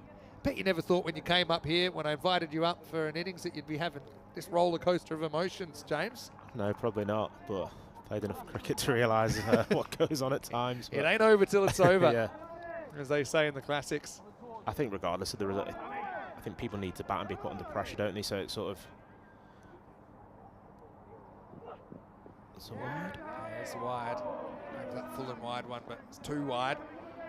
Because again, if today was washed out completely, you've got lads who haven't picked up a bat going into the last day, and look, I think you need to put lots of players in different situations, because an ECL, if you do make it through as well, it throws up all kinds of situations. You've got to experience it. It's the best training you can have. 12 to win. Doesn't time it. In fact, he's gone. It's an 8th wicket. Makarande into the side. He looks like he can't walk either, but there's plenty of people running around for the Cypriots. An 8th wicket falls, and Northern CC are 87 for 8. Rahman with a double strike. Oh, James, I feel like I should turn your mic off and just let you watch, because it can't be easy to watch your team here going down to the wire, basically, in this crucial match. Yeah, they've just not played well enough, have they? Regardless of the result, either way, it's been mixed bag right the way through. But credit to them, I think they bowled really well and obviously took some good catches. But again, if they'd taken the catches, they might have already won by now. Yeah, you could put it that way. But what does that do to the percentages now? Okay, so you got your big left armer, Josh Thompson, coming out to bat. That's right-handed. Tell us a little bit about his batting, and do you think he can get you guys over the line? Yeah, Josh can bat. Yeah, he can hit a decent ball when he gets hold of it. Okay, so this is his first one. Again, it's never that easy, is it, coming in the... It's not run a ball either. Yeah, it's kind of, you know, if you hit 2 boundaries from here, I think you win. But you got to find them somewhere. You can't just settle for singles. I think my strategy here, again, I've watched a lot of the game. just look for one, but if it's in your zone, Yeah, you go it. But don't go for something that probably isn't. Well, it's up, it's in the air. Could be 9 out. It is 9 out as Thompson goes for a duck. Rahman didn't start the over very well, but he comes back with 3 wickets. And Al Fatah of Cyprus are on the brink of one of the biggest upsets we've ever seen at the European Cricket League. Northern down to their last batter, 87 for 9. James, as a standing captain, I tell you what, would you like to go back and head over to the guys, or are you good up here? I think I'm all right up here. You're safer up here? Give you the option anyway. I know what it's like. You are the captain of the side. You're obviously very invested. I will say, even if you were to lose, I go back to Tunbridge Wells, for example, who were the English club in 2022. Remember, they lost a game in 3 overs, basically. Came back and made the final of the ECL. So just tension. And now that's the end of the over as well. So it's 87 for 9 off 9 overs. And Northern need 12 runs to win. They're down to their last wicket. And look who's coming back on to bowl. No, he's not. He tried to bowl one and he couldn't. Brathwaite tried to do a warm-up. He bowled 2 balls earlier and then, so he's not going to bowl. I was going to say that the thing when you get to 8, 9 down, especially 9 down, is you can't take these marginal runs. Yeah. So if you run out, you're dead. Your team's gone. So you can't take these 2s to the outfield that you might do if you had kind of 5, 6 wickets down and wickets to play with. So it's going to be Arjun Shahi to bowl. He bowled 1 over for 19 earlier. Liebenberg and the number 11, Tom Sefton, are going to try and get Northern over the line. ECN Classic loading. In the air to win the game. He wants it himself, Shahi. The keeper wants it. No one's going to touch it. Oh, well, that's the 3rd catch that should have been taken that wasn't. It blew. I actually think Shahi was too busy watching the keeper charging at him. He took his eye off the ball and it blew back over his head. So Sefton, the number 11, to face up. In Cyprus, they catch this. They're winners. Big winners. The wind took it and he doesn't get a hand on it.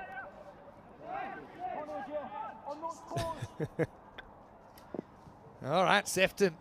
Oh, how does he bat on a scale of 1 to 11? He won't die wondering. All right. So you think he might look to finish it quickly, or? Yeah, it won't be on the offside, I don't think. All right. Every number 11's dream, though, isn't it? On the biggest of stages here. I'll tell you, we have about 35 million viewers every day on the European Cricket Network and all our associated broadcast partners. 11 to win. Wide, make that 10 to win. Still could go either way. You're giving about a 30% chance. Maybe it'll go up after that wide. I think in hindsight there, Greg should have stood his ground and tried to hit the 2 balls out the ground.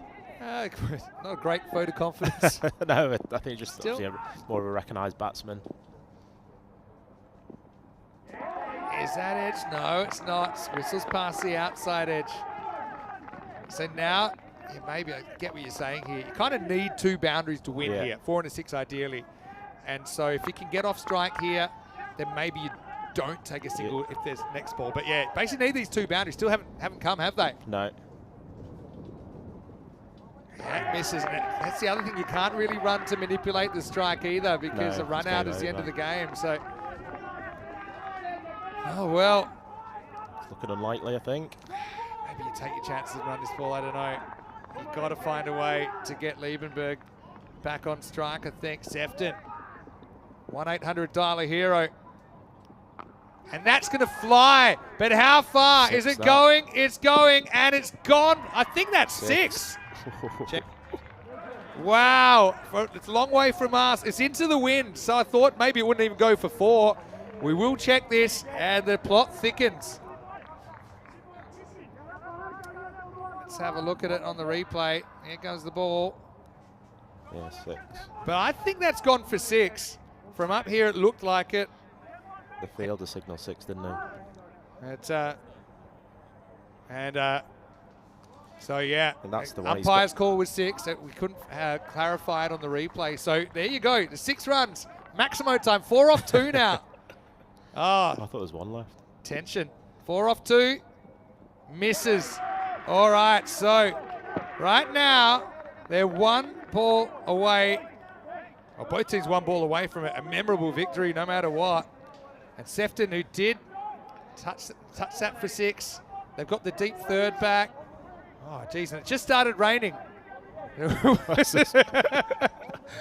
Oh, wow. What a game. He's got to get outside the line, hasn't he? Oh, the computer's saying, well, 37%. That's there. a vote of confidence. Oh, how's the viewership feeling? Here we go. Boundary to win for Northern. Oh, no. And they won't do it. What an unbelievable game.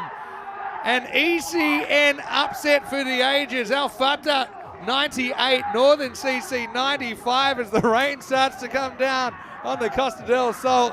A moment to remember for Al Fatah and Northern CC. Look, it's one of those things, it's an ECN reality check. It happens. Like I said, it's happened before to clubs that have gone a long way in the competition, but I suppose in the end, it's a game of cricket, and I'm sure your guys as well will just tip their caps and say, look, well played, you're better on the morning, and I suppose a bit of a wake-up call for your team as well. I think so, yeah. I think, obviously, especially with the bat, really, I think there'll be a few disappointed cricketers in that dressing room, some really poor shots, but again, I think having no sort of practice and coming out to it, it's a bit of an eye-opener, and obviously you're on the different format, but I think they've done really well, haven't they? Yeah, they believed. Really well, and maybe it was a kind of total that lured you into trying to go within 7 overs as well. I think no doubt about the plan was always talking about the 7 overs, and yeah, we probably didn't envisage that we'd come unstuck sort of trying to do it, but there's obviously that many good crickets in the side. You expect to knock off a total like that either way.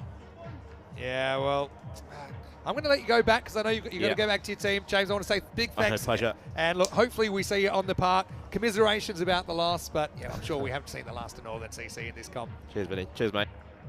So, well, you can see that the rain came down literally as the last ball was about to be bowled, but Al Fatah, what a surprise result this is. And just throw the group into a little bit of chaos. I mean, Byron now are probably feeling pretty nervous as the covers do come out with the next match scheduled to start in 15 minutes' time. That's ACT versus Hornchurch.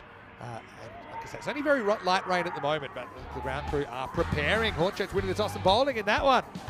Well, I think James, probably I should have let him out of the box and over early because everything was kind of going to plan. And well, nice to see Alex Vincent out there opening the batting. I thought that he played some nice shots, but they just kept losing their wickets, didn't they? Kept losing wickets, and it came back to bite them in the end. Yeah, credit to Cyprus, their club, Al Fatah. They held their catches, didn't they? A couple of key drops, probably 3 key drops that you felt might cost them. That was actually well taken low down by the keeper, Taranga. That was the end of Vincent, who you can just tell he's a good hitter of ball. Then just got that ball stopping in the pitch a little bit, poke to point, but you just wouldn't have picked it. And that's what I love about European cricket. It is so unpredictable, and to have a team from Cyprus beat the reigning club T20 champions. This one hurt as well, wasn't it? Captain Laker run out first ball. And this is the double drop situation. Remember, Barber got lucky, but then we saw this one. I think there's no doubt there. The second one was actually really close as well. It actually hit the new batter on the full, but he would survive. And then it was kind of white knuckle time, wasn't it? So Wilson get away. Well, I don't think there was much joking about in the Northern camp after these wickets continued to tumble. Found themselves 85 for 7. This was a pretty important catch, wasn't it? Barbara finally, his luck ran out on 33.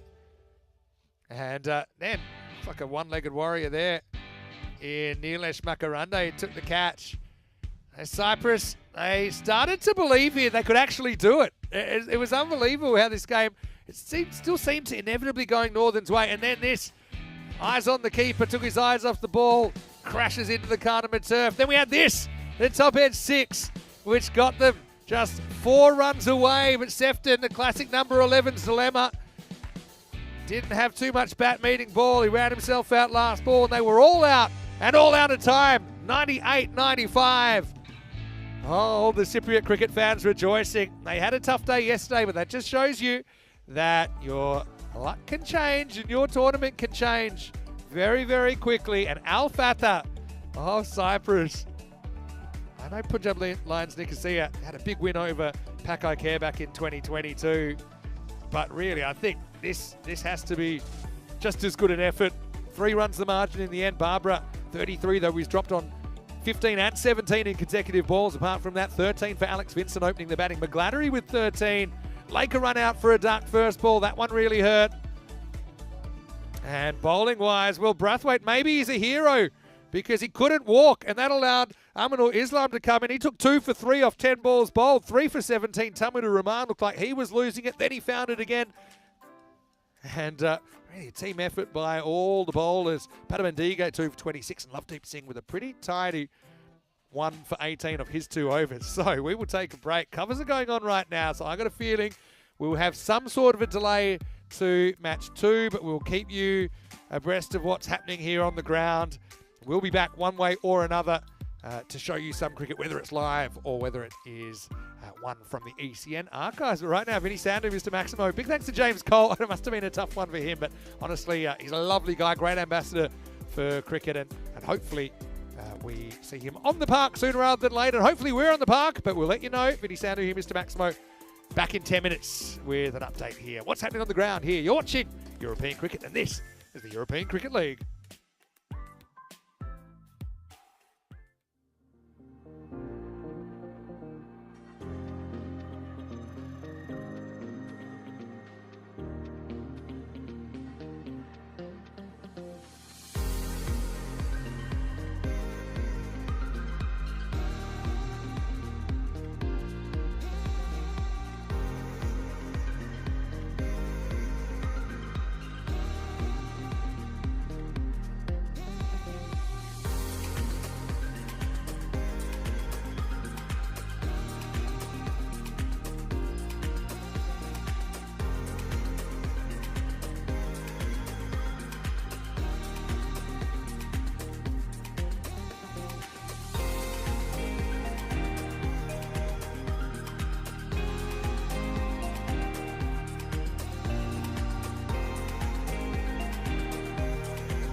The European Cricket League is proudly brought to you by Dream 11, HCL Software, Rado, La Junta de Andalucía, and Victorinox.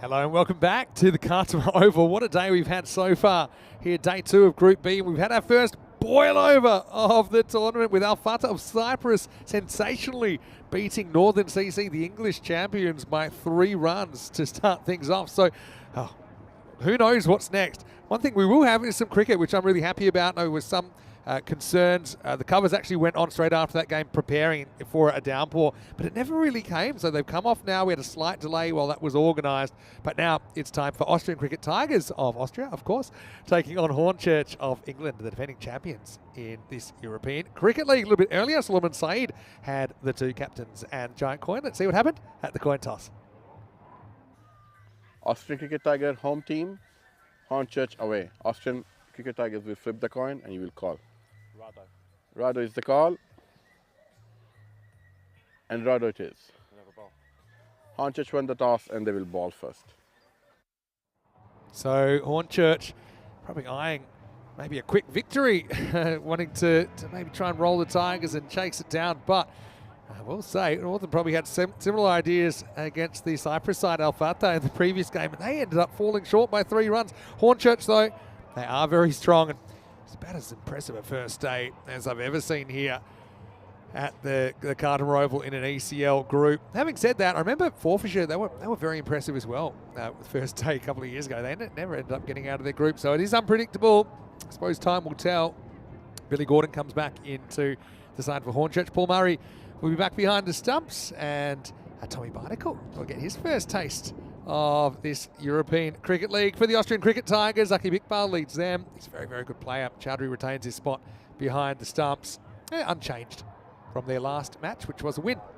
A fairly comfortable win over Al Fatah, although they had to settle for the 3 points, the Austrians, and they're a 1 in 5 shot here. I will say that Austria, they have a pretty dynamic team. Hornchurch, I suppose they have the weapon of Irfan with the bat and the ball. I think that the Austrians have to decide kind of how they're playing Irfan. Are they going after him, or are they essentially happy just maybe not to get out to him and keep some of their key players not out?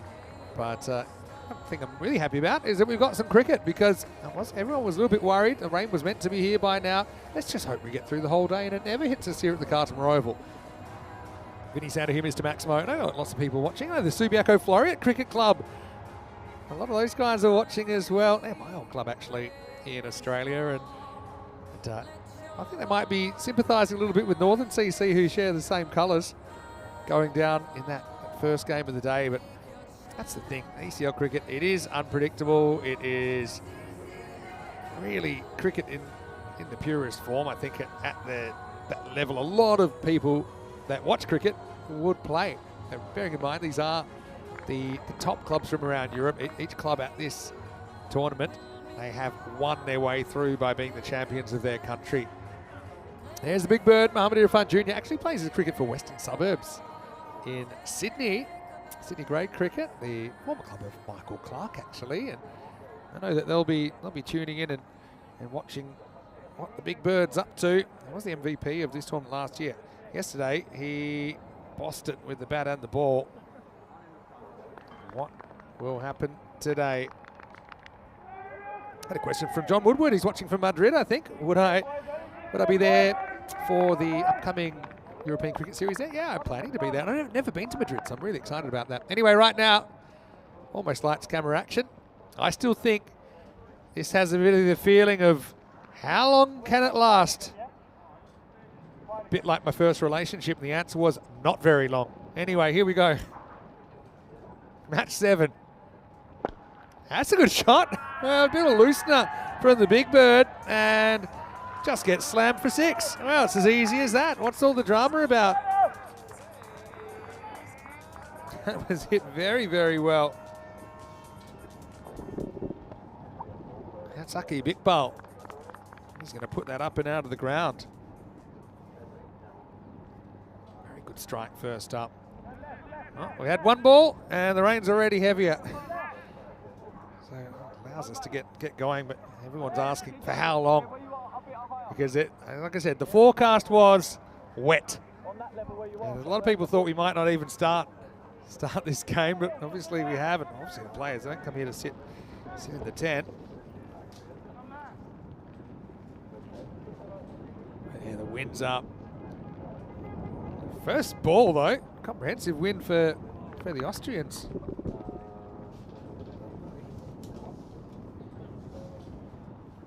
Church winning the toss. They've elected to be the team that are out there. And down the leg side, so 7 off the first ball so far.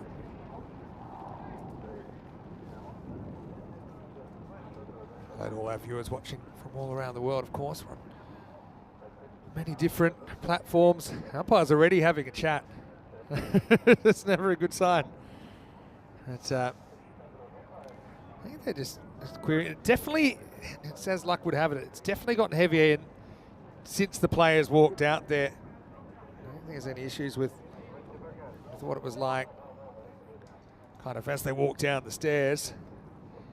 But I think they've already said that it's too heavy, they're going to go off. So, well, you're fun. Well, he's going to have the economy rate of 42 in this game. And Akib Iqbal hit the first one for 6. Second one was a wide down the leg side. Imran Asif is out there to open the batting for the Austrians as well. But we will have a delay. And yeah, like we said, I thought it might have just been a case of when, not if, the players will be forced to leave the field. So yeah, it's disappointing, I suppose, for all the viewers who are looking forward to this one. Austria would have loved the opportunity to be able to play for longer. Look, this game's not over. I will say that you know, we have a minimum 3 over window, and yeah, probably you need about half an hour to be able to do that. So I'd imagine that even if we get on in about an hour's time, then we still could potentially complete this game. Might be one of the more unusual Duckworth Lewis Stern calculations with just the 1 ball bowled so far. But yeah, just disappointing. You know, it held off for so long. I thought maybe we could get another game in. And obviously, we need to start in good faith, but the players are forced off. Plenty happening, of course, in this European Cricket League with this the second of 7 groups. And I know that a lot of people look forward to this tournament. European Cricket League was the very original European cricket tournament on ECN back in 2019 when we were at La Manga, which was a fantastic facility. Now, of course, Cardamom Oval is home of European cricket, and we are here potentially 14 weeks of the year for these marquee tournaments. So I will say they've done really well with the upgraded equipment now, with all the covers we have, the roll-on covers. You can see there the wind actually taking the big inflatable roller there as well. So I know they'll do their best to cover up the field. Obviously, we've still got a lot of cricket to go. We still have 3 weeks of cricket to go. So we certainly would like to keep the field in good nick and as good as possible. But what we will do while we're waiting, maybe I'll just invite you into the commentary box here. And it is a bit of a shame, obviously, whenever the rain comes. It's not often you have such certainty, I suppose, amongst everyone that we're going to have some rain. But that's where we are at the moment. At least we did get to start match 7, so we only need about a half an hour window to complete it. If the forecast is to be believed, I think we could be in trouble the rest of the day, but let's just hope that we do have some good news and maybe some breaks in the weather to allow us to continue. But what we will do while we're waiting is we're going to go to an ECN Classic match. And often we're going years in the past. We're only going to go days in the past here because we're going to go to Wednesday night. And I think a lot of our viewers would love to see this one again. And even if you missed it, I won't spoil it, but it certainly is worth watching. It's Dreux of France against Darmstadt CC in this Group A final. So like I said, this is from during the week, but it was an absolute belter of a game. And as we get ready to watch the action, it's Drew batting first for a spot in Championship Week, Week 4. So we'll take you back to this ECN Classic, recent Classic from Wednesday night. And if there's any news, we will let you know at the bottom of the screen. Keep an eye on it. Also, our comment section, ECN European Cricket Network, and our website, europeancricket.com. But I'm going to take a break, and I, like you, I'm going to enjoy this ECN Classic.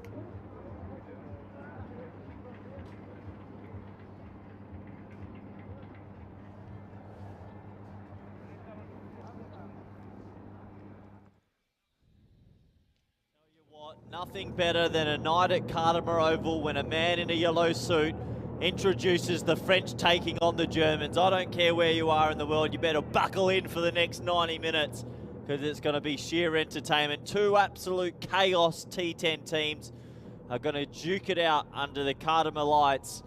And this game could go either way, really. There is a lot of power in both these teams. They play the T10 brand of cricket where you might see some crazy shots, but the ball does go a long way. Let's have a look at the two lineups.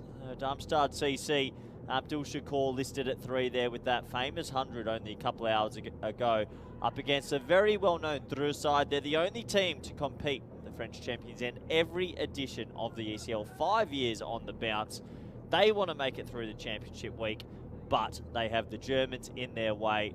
And the history between the French and the Germans go back a long, long way, and it's going to write another page in that history book tonight as these two teams duke it out. Supercomputer obviously leaning towards Dreux because of their history at the event, but this is a 50-50. When the lights are on, anything can happen, and the opening pair have a big part to say. There's Nabi. He knows that a big innings from him will likely see his team through the championship week. He's been out of touch for a while now, but tonight can he come good for his club team? So we're almost set to go. Abdul Rashid has the ball in hand. It's going to be Shub and Joe, our two standing officials, and a warm welcome to all the viewers, wherever you're watching from. It's finals time. The sun just starting to go behind the mountains. The lights are on. Will it zip around? Sometimes it does, sometimes it doesn't. But I'm looking forward to this one, and I feel like this power play might have a big say in which way this game goes.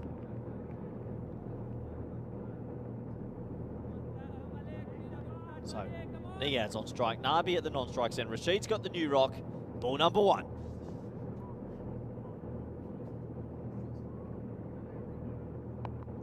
Clipped around the corner. It's a circumspect start. If that was a group stage game, I reckon Niaz is trying to pump that for 6. There'll be nerves in that dressing room. Even though they've been here 5 years in a row and won the trophy, you're not human if you don't feel a few nerves in a final. Deep square, deep backward point, the two boundary riders.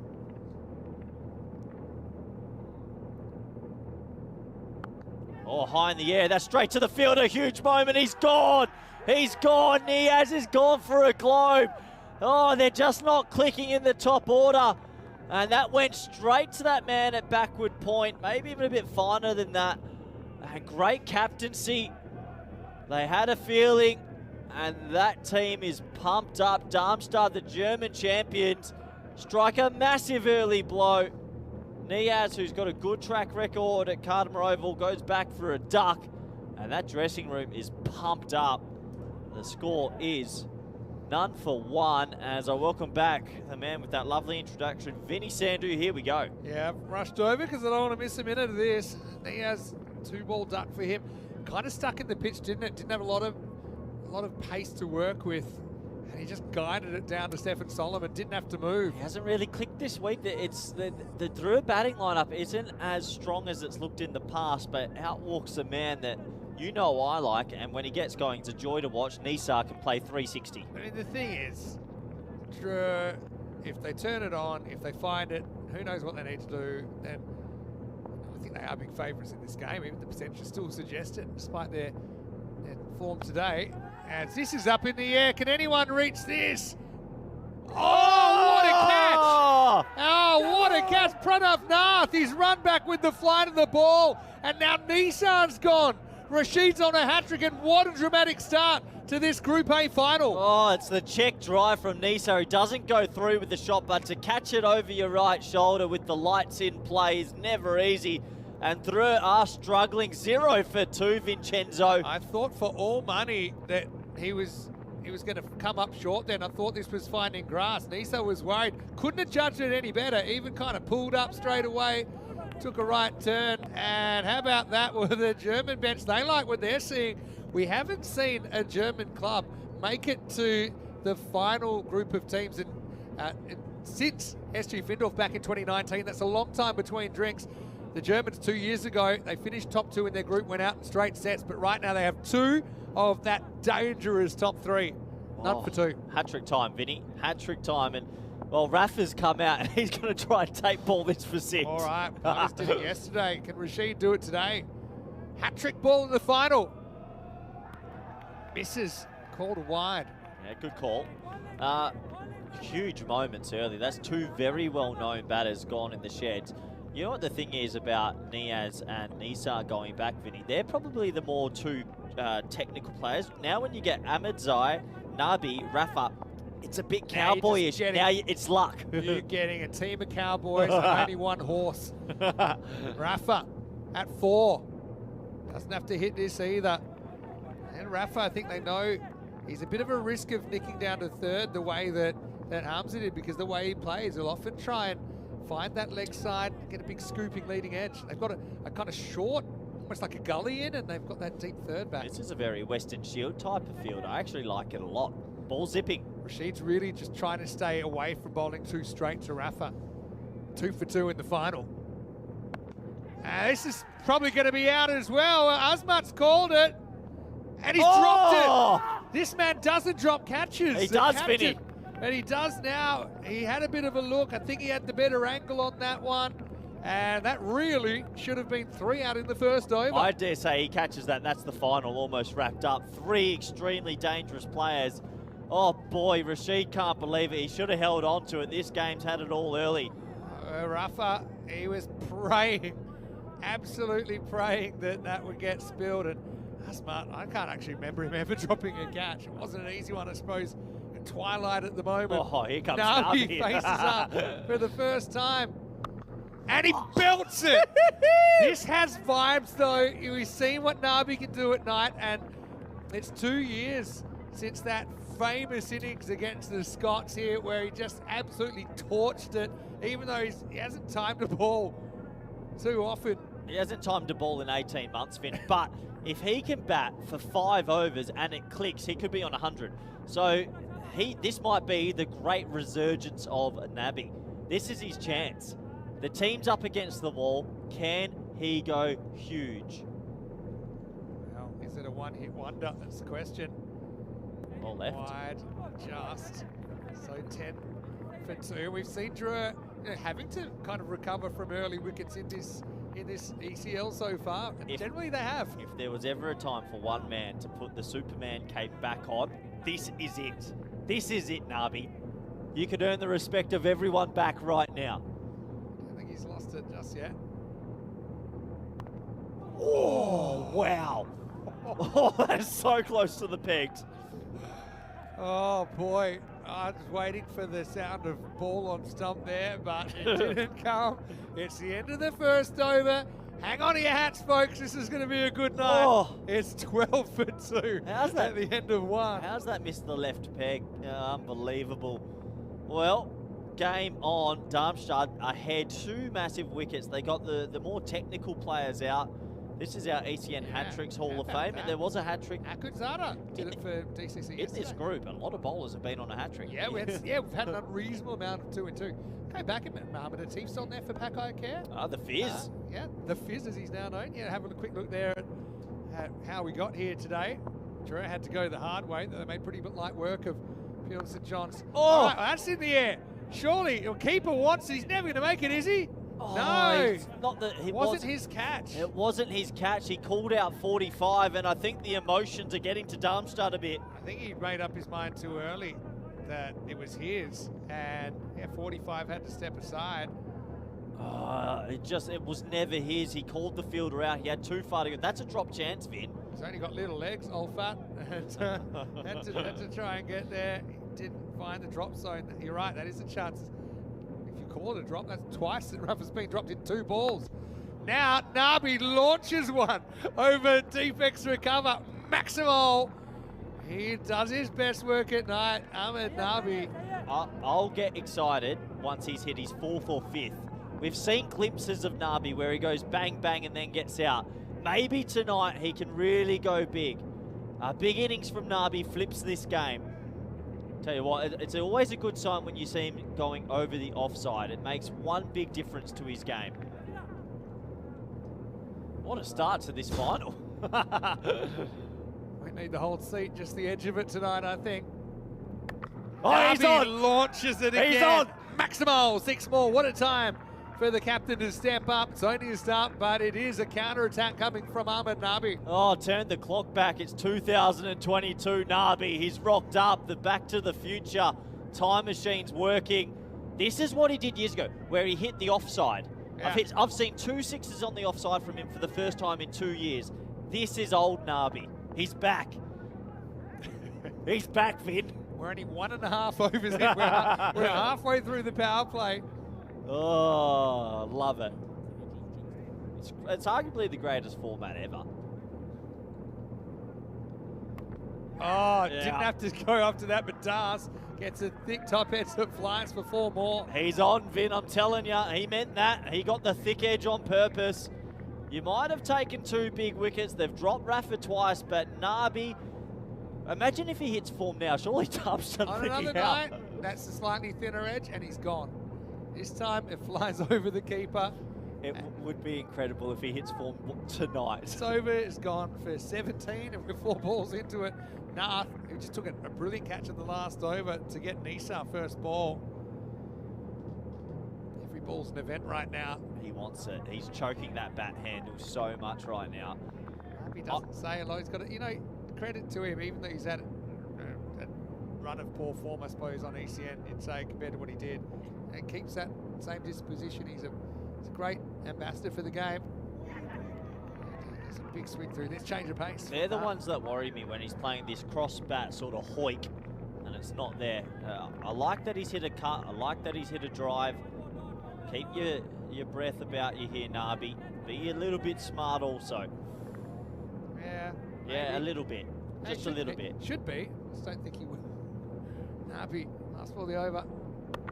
And gets this as well, up and over the top. It will carry the boundary. It'll be 6 more. Maximal. Stays fast. That over goes magical. A tale of 2 overs. The first one went 2 for 12. That one, no wicket for 23. Magical stuff at the end of 2 overs. 35 for 2. Don't know why anyone would watch Test cricket when you can have this. It's unbelievable, Vinny. The French versus the Germans. It's always the way. It's chaos.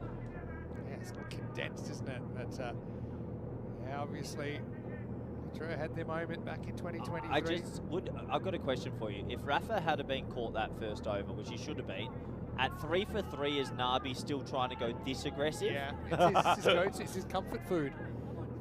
Tonight's the night we're going to put our first name on that list. The first of 7 teams to qualify for Championship Week. Right, Rashid. And now this is in the air. Oh, it's high. I reckon that's catchable as well. It's coming down inside the field of play, and it's caught. So Rafa gives 3 opportunities in the 3 balls he faces. The 3rd one is taken. That was a mile high. Slightly awkward catching time of day as day slowly turns into night, but that is the 3rd wicket now, and Drew, 35 for 3. Oh boy, Rafa faced 3 balls and he skied all 3. Good safe catch, and Ahmedzai comes out. It's just, this is the way they play. It looks a bit crazy sometimes, and sometimes it's the best you'll ever see, sometimes it's the blurst you'll ever see, but that's what we're seeing. Yeah, it's been the blurst of starts. Rafa literally skies 3 balls. The 3rd one gets caught. It was a nice catch out there by Abdul Shakur, who's having a very good day. Vinny, I mean, you get Ahmedzai here. I know Nabi's ticking a bit, but it's starting to get a little bit thinner. They're not done yet. I will say they don't bat quite as deep as they used to. We'll say that as well. But you got Captain Caveman, as he was getting called yesterday, Cameron Ahmedzai, batting 5. Now he's going to go over at first ball, and he'll get it. Maximal. Wow, what a crazy start. We thought it would be crazy. It is delivering so far. There's 6 runs to get Cameron going. Oh, great cricket so far. Ahmedzai doesn't care there's a deep backward point. He just pops it over his head. Oh, they could get bowled out for 60 or they could still hit 160. That's how it feels. 3 wickets is what they've had to recover from so far in the series, and pretty much they have every time. Rashid, bad area for him. He's got all 3 wickets. Now that's a nice check cut up and over. Maximo. It's chaos at Cardigan once again. Oh, injected into me, Vinny. This is proper T10 cricket right now. This has final written all over it. Short, wide. Ahmedzai just puts it into the trees. He is better over the offside than a lot of the batters around him. There's been 6 sixes and a 4. There's been 7 boundaries and 3 wickets in the first 15 balls of the game. And 2 drop catches. French card. Yeah. Rashid. He's got 3, but he wants 4.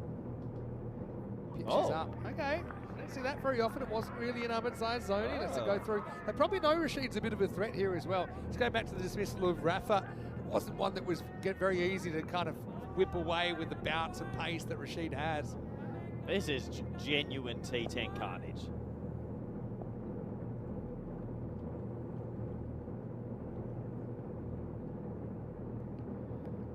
That one is straighter and misjudged by Cameron Ahmedzai. Who's won the power play right now? Darmstadt. Think so because of that bit more frail lower batting order? It's not frail though. It is. I mean, if you get a wicket now, who's coming in? Probably Ahmedzai or Safi. Safi. I think one more, 2 more wicket. 1 more wicket, and they're in a bit of trouble. He's only got 7 genuine threats with the bat. I'd say it's about an even power play, honestly. Got him! He pitches up, it comes down the line, and it's 4 for Rashid. Ahmedzai couldn't deal with it. It's an excellent piece of swing bowling.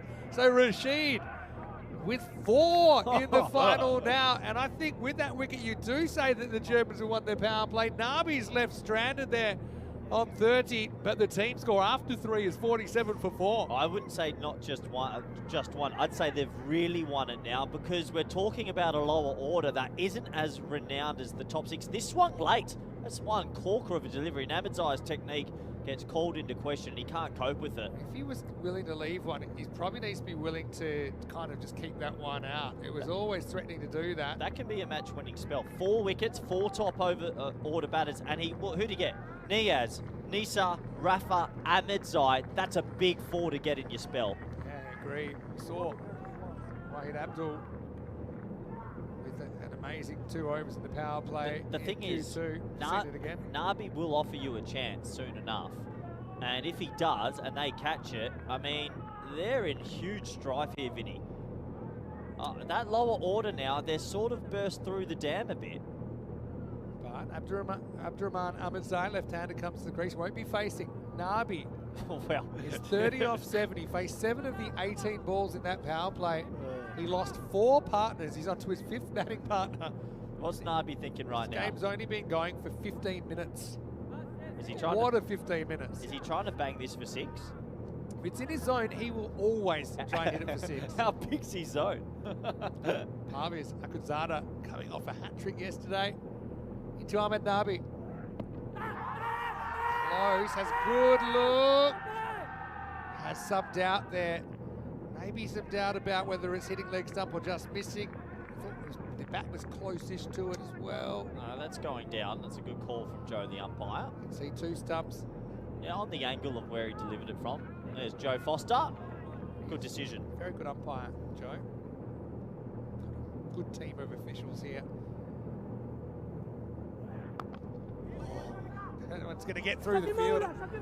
Partly knocked down. Nabi, knowing him, will think about it crazy too. This time he doesn't. Over to Abdurrahman Ahmedzai. Well, look, one thing for certain, they are going to need some help from the lower order this time. It's not just going to be Nabi. They're going to need someone to make a 20 or a 30 somewhere. They've got the batting to do that. I mean, Tahsin Safi hasn't really shown his potential in this, but we have seen him before, and he can be very, very good. Just thinking though, if they get to this, 133 expected right now in 130s. Shakur just blew them out of the water. Hit 100 out of the 130 odd they needed to win the game earlier today. Abdurrahman goes after the first one, finds the fielder, just a single. This is probably in quite some time the first time that there have been this much under the pump in a final under lights. For me, they're pretty far behind at the moment, and one more wicket could really spell danger. Nabi, 31 of 9. Can he keep going? Oh, what a spectacle. Goes after it. He hasn't really got it. Should be gone. He is out. Well, there's the top 5 back in Nabi, 31. He'll go no further. It's a great catch out there in the outfield. They knew the gravity of the moment, and it's that man again, Parvez Akhundzada, that chips in for his team, and that's 5 out. It's all falling apart for the 2023 champions in real time here. 49 for 5. Can you believe it? That much vaunted top 5 are all dismissed, and only 40 odd runs on the board. Nice safe catch, Vinny. 49 on the board to remove that top 5. You sell both legs for it. They are so far behind in this game now, it could be curtains. Shafiul and Niazi took an unbelievable catch earlier to get Rafa at one more regulation. Nabi, 22 out of his 31 runs on the offside tonight, was looking good. Just didn't get all of that, did he? Had a bit of luck early. He's fresh out of it on 31 and drew now 49 for 5. Wow. Someone that's not so well known for their batting will have to step up tonight. Could be a good opportunity for Tahsin Ul Asafi. And he goes straight first ball, pumps us. Well, I said do not count out. What a shot. It is true, lower order. The 50's up, 55 for 5. Still the ball to come in the over. I haven't seen Safi hit one all week, and he's just gone check drive 6. Wow. Hold the pose. Safi, played for PUC last year in the ECL. Pretty good shot first rock, Vinny. Yeah, it is. I suppose maybe you could argue it's kind of slot length, but absolutely nailed by Tahsin Ul Asafi. I don't agree with the supercomputer right now. For me, the German sides are about 75%. Isn't that amazing, the supercomputer's giving him 50-50? That's just because of history, but I think right now they're 75% to win this. Supercomputer knows the recent history today. What a shot, first ball.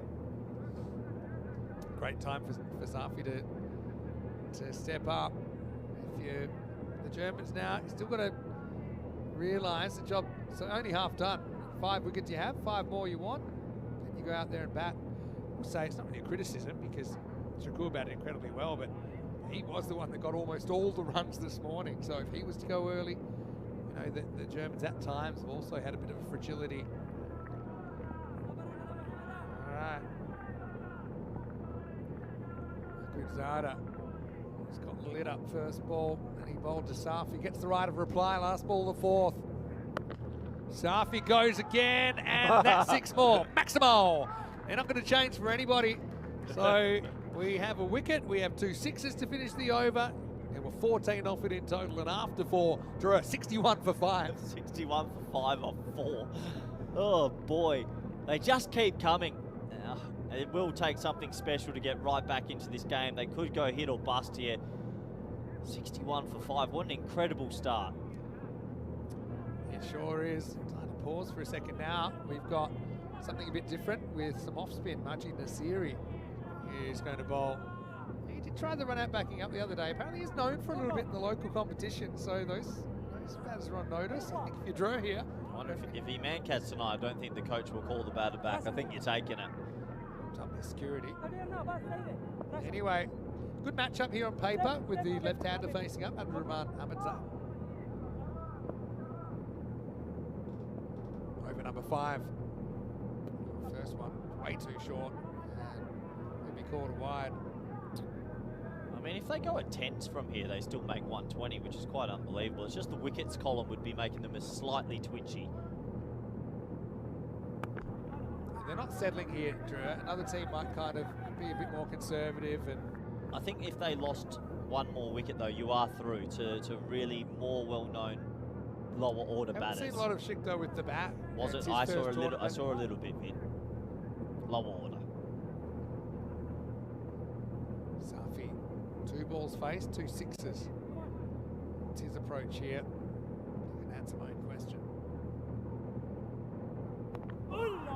Wanted it, gets thick under edge. That's actually going at pace.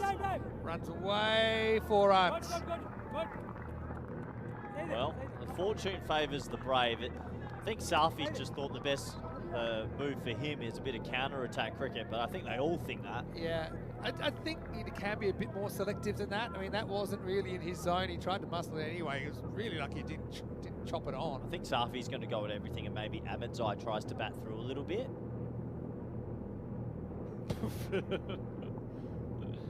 Shook my head at Corey off there.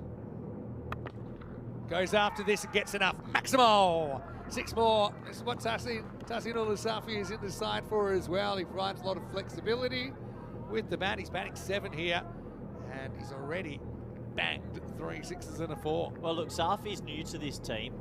Played his cricket there last year, and this would be big from him. For a new player to get them over line would be massive for Dre. What a crazy start. Proper finals fever. 73. Not even halfway yet. Yeah, I mean, they're going to be around 80. It's just that wickets column. Usually you try ignore it, but at club level, you always have a bit of a tail. Yeah. Giving it a bit of the side eye. Yeah, there's a bit of a side eye going on. Well, it's really tough to be fearless. You do need to just kind of put it out of your mind. It's easier said than done. Safi's just a bit of an equipment check, and then he's good to go. Siri, fire on fire here. Great final so far. Drew ahead. Nah, 56%. that's not always correct. They're not ahead. Smarter than a human. It isn't. We'll see. That's too short. That's going to get the treatment as well. Maximo for Safi. Lifted up and out of the ground. Tell you what, Safi has come out at a crucial moment. He's 28 off 5. He doesn't feel pressure, this man. It was 49 for 5, and these two have already put on a good little stand. Call of the batting falling away hasn't really paid off just yet. Safi's batted a few times this tournament, and he hasn't done anything like this. When he played the ECN last year, he was the one player that just found the level straight away. And I know he hasn't necessarily had the tournament with the bat so far that he would have liked, but you can see how clean he hits it. Azeri in danger of going magical here in the 5th over. The thing is then, do you bring him back? Do you go for a 6 bowler? 2 to come. So that's okay, and that's one thing that Thru can add to their game sometimes, you feel. Yeah, I think they're forced to be a bit more selective here. That's the theory at least. Ready to have 18 off the over. 19 now. Yeah, I mean, you've taken another single here. I think you're okay. You'll be happy. Inside, just like to attack. Surprise, surprise. Thick inside edge on this. Run away. It does go magical though. 20 come off the 5th. And that's the end of it. It's 81 for 5. After 5, let's welcome you into the commentary box. What a start. This is ECN cricket in the first degree. Vinny Sandu, him, Mr. Maximo, got Corey Ruckers with me.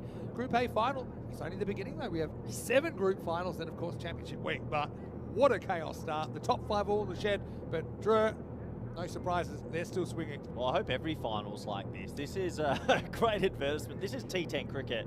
You're seeing 6s, wickets. I think in the first 15 balls we saw 3 wickets, 2 drop catches and 4 6s. And that's what T10's all about. Yeah, it's entertaining, but also, it takes a lot of courage. And I know the way you had your Europe side playing last week was to, to back yourself and to counter-attack, put the pressure back on the other team. That's what Drew do so well. The Germans, like I said, they feel that they're probably a wicket or 2 away from really getting down towards the bottom. Change bowling now with Shafiul and Niasi having a pretty good day here on finals day.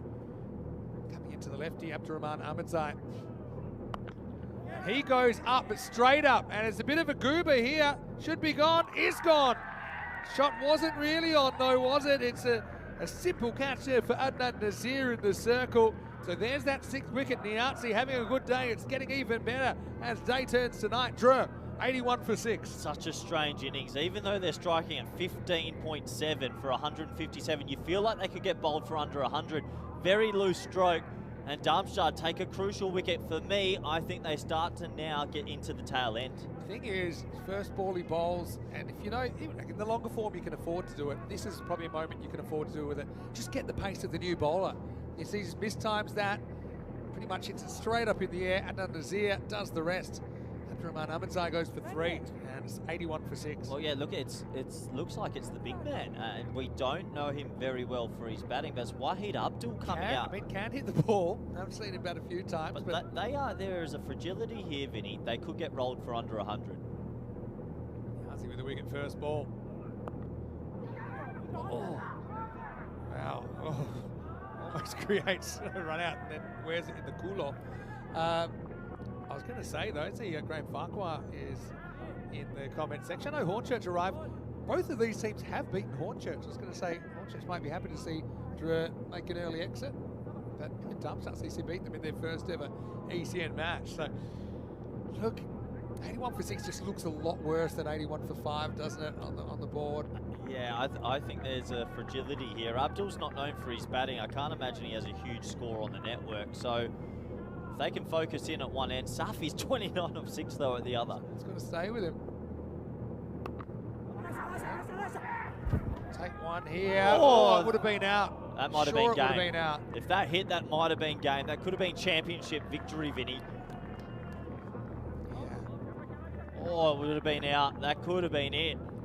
Wahid Abdul has never hit double figures. This is his 60th match on the network. That's what I mean. They've burst through. There's one man trying to stop it. It's Safi. Now, does he go into the locker room a bit here and play a couple of singles, or does he just try and bang it? If it's in his zone, you bang it. Otherwise, you've got to be a bit more careful here. It's in his zone. It's high. Is it carrying? It's right back to the line. It's gone. Safi's out now. That's 7 out. And it's the top 7. Safi was looking good. He made it to 29. But it was right or die. And he comes up a little bit short. Drew in all sorts now. 82 for 7 in the Group A final. Live by the sword, die by the sword. Huge wicket. There is the top 7 in the sheds with plenty of balls to go. They're not going to get up to a huge score here, Vin.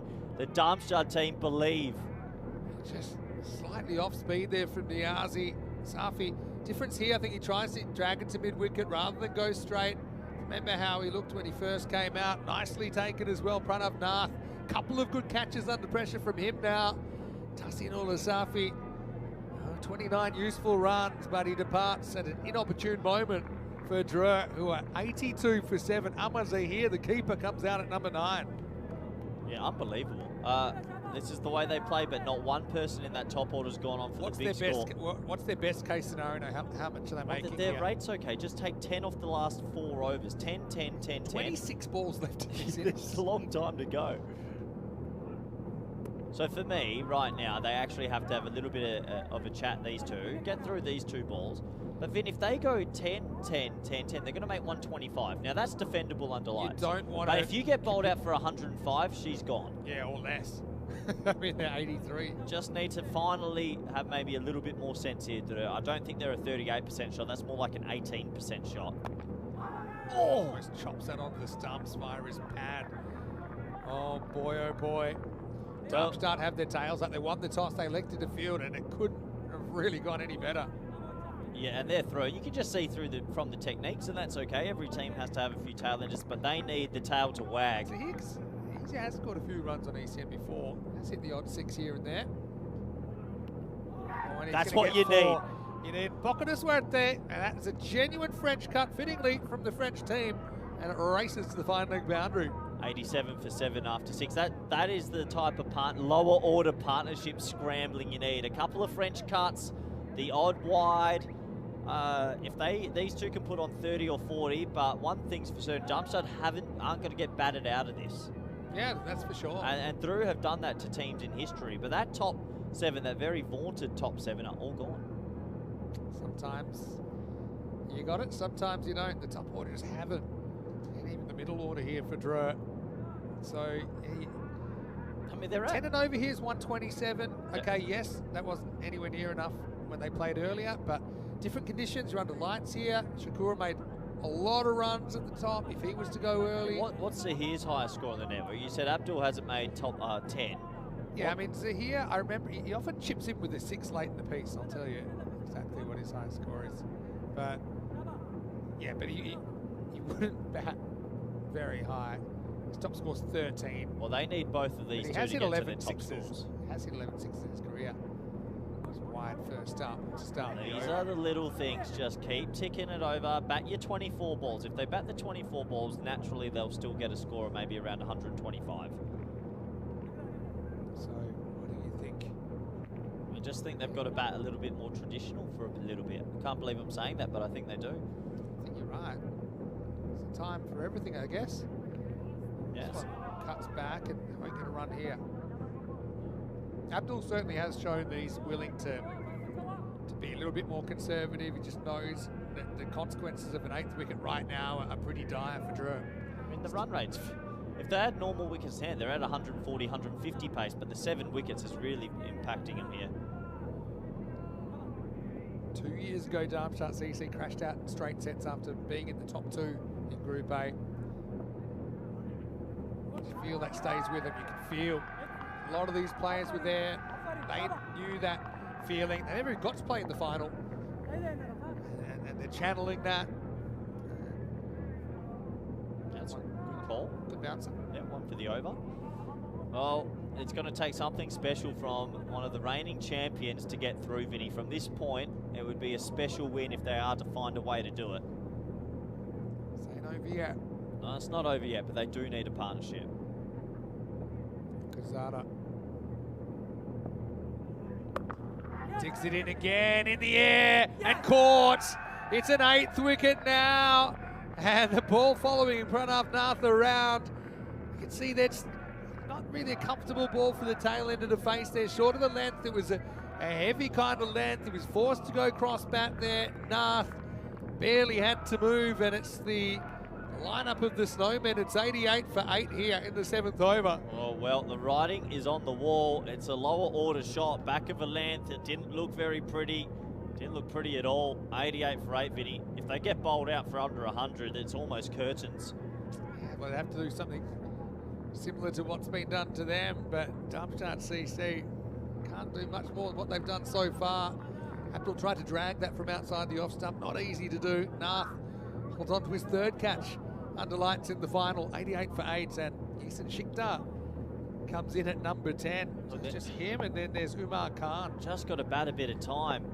Don't throw it all away. Pitches up, and he Fair does enough. get a bit careful here. Look, I think you can just play it, try and defend it to get the 1, but 20 balls left, even 20 singles. I think you want it. 108. At this stage, yeah, the consequences The of consequence- not doing it we don't- dire. Yeah, we don't see scores under 100 defended anymore at Cardiff Oval. It's a team that just restricted their opposition to 5 in the power play last game. Expansive drive from Shikhtar. He misses out. Akazada, 2 for 15, a magnificent spell from him. Talk about a potential boil over in the final. Whatever they make, though, every atom of their being will go towards trying to defend it, Drew, in the second half of this game. Struggle to see them doing it. They need 110. I'll take 110 from here. Last ball, the 7th over, last ball for Padviz Akuzada. Beats the bat again, but Drew survive to another over. 88 for 8 as we go into the 8th over. Hey, coming up tomorrow, we start Group B, and I know you've got the morning off, so you enjoy a nice sleep in and treat yourself. Thank you, Vinny. But it is the English invasion coming tomorrow with Austrian Cricket Tigers opening up versus Northern CC, who are from the Liverpool District League. So they'll play in the very first game. That'll be an interesting one, actually, because ACT, they have a lot of the players we see for the Austrian national team, and they'll be pretty comfortable with the conditions. Hornchurch versus Byron. When they met in the group stage 2 years ago, Byron actually beat Hornchurch. We've also got Al Fatah in that group as well. The Cypriot champions, Byron, of course, from Greece. And we'll start again. No rest for us. We're back on deck in the morning. Group B starts at 9:30 a.m. GMT, 10:30 in Central Europe, 3 p.m. in India. ACT to win game 1 tomorrow. I'm calling it. Yeah. I think experience helps, and they've got a lot of T10 players. And look out for Byron tomorrow. They're actually quite Do dangerous. you consider setting an alarm to see the result of that firsthand, or are you just going to catch up What on time's it the later? bus? 12:20. I'll be waking up at 12:15, Vinny. All right, so 88 for 8. The wheels have fallen off on the reigning champions, Nah. Vin. you know, have a look at some of the catches they've taken. I know they dropped Rafa a couple of times, you could say. But Nath, that catch he took to get Nisa running back with the fly, perfectly judged. It's a 3 out of 10 catch, I think. one of the 3 times you hold it. Now Zahir, he's not used to re-batting with this much time to go. Certainly not lately. Look, you can't put it on Zahir and Shikdar. There's tail enders for a reason, but what they need to do is somehow just get any bat on ball so they can get a couple of singles or an edge for 4.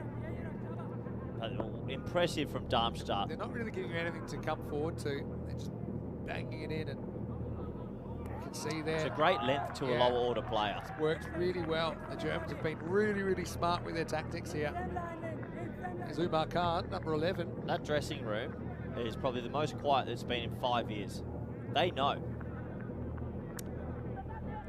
They don't get to come here very often. Have they been to the last 3 finals weeks? The last 2. Tunbridge Wells knocked them out back in 2022.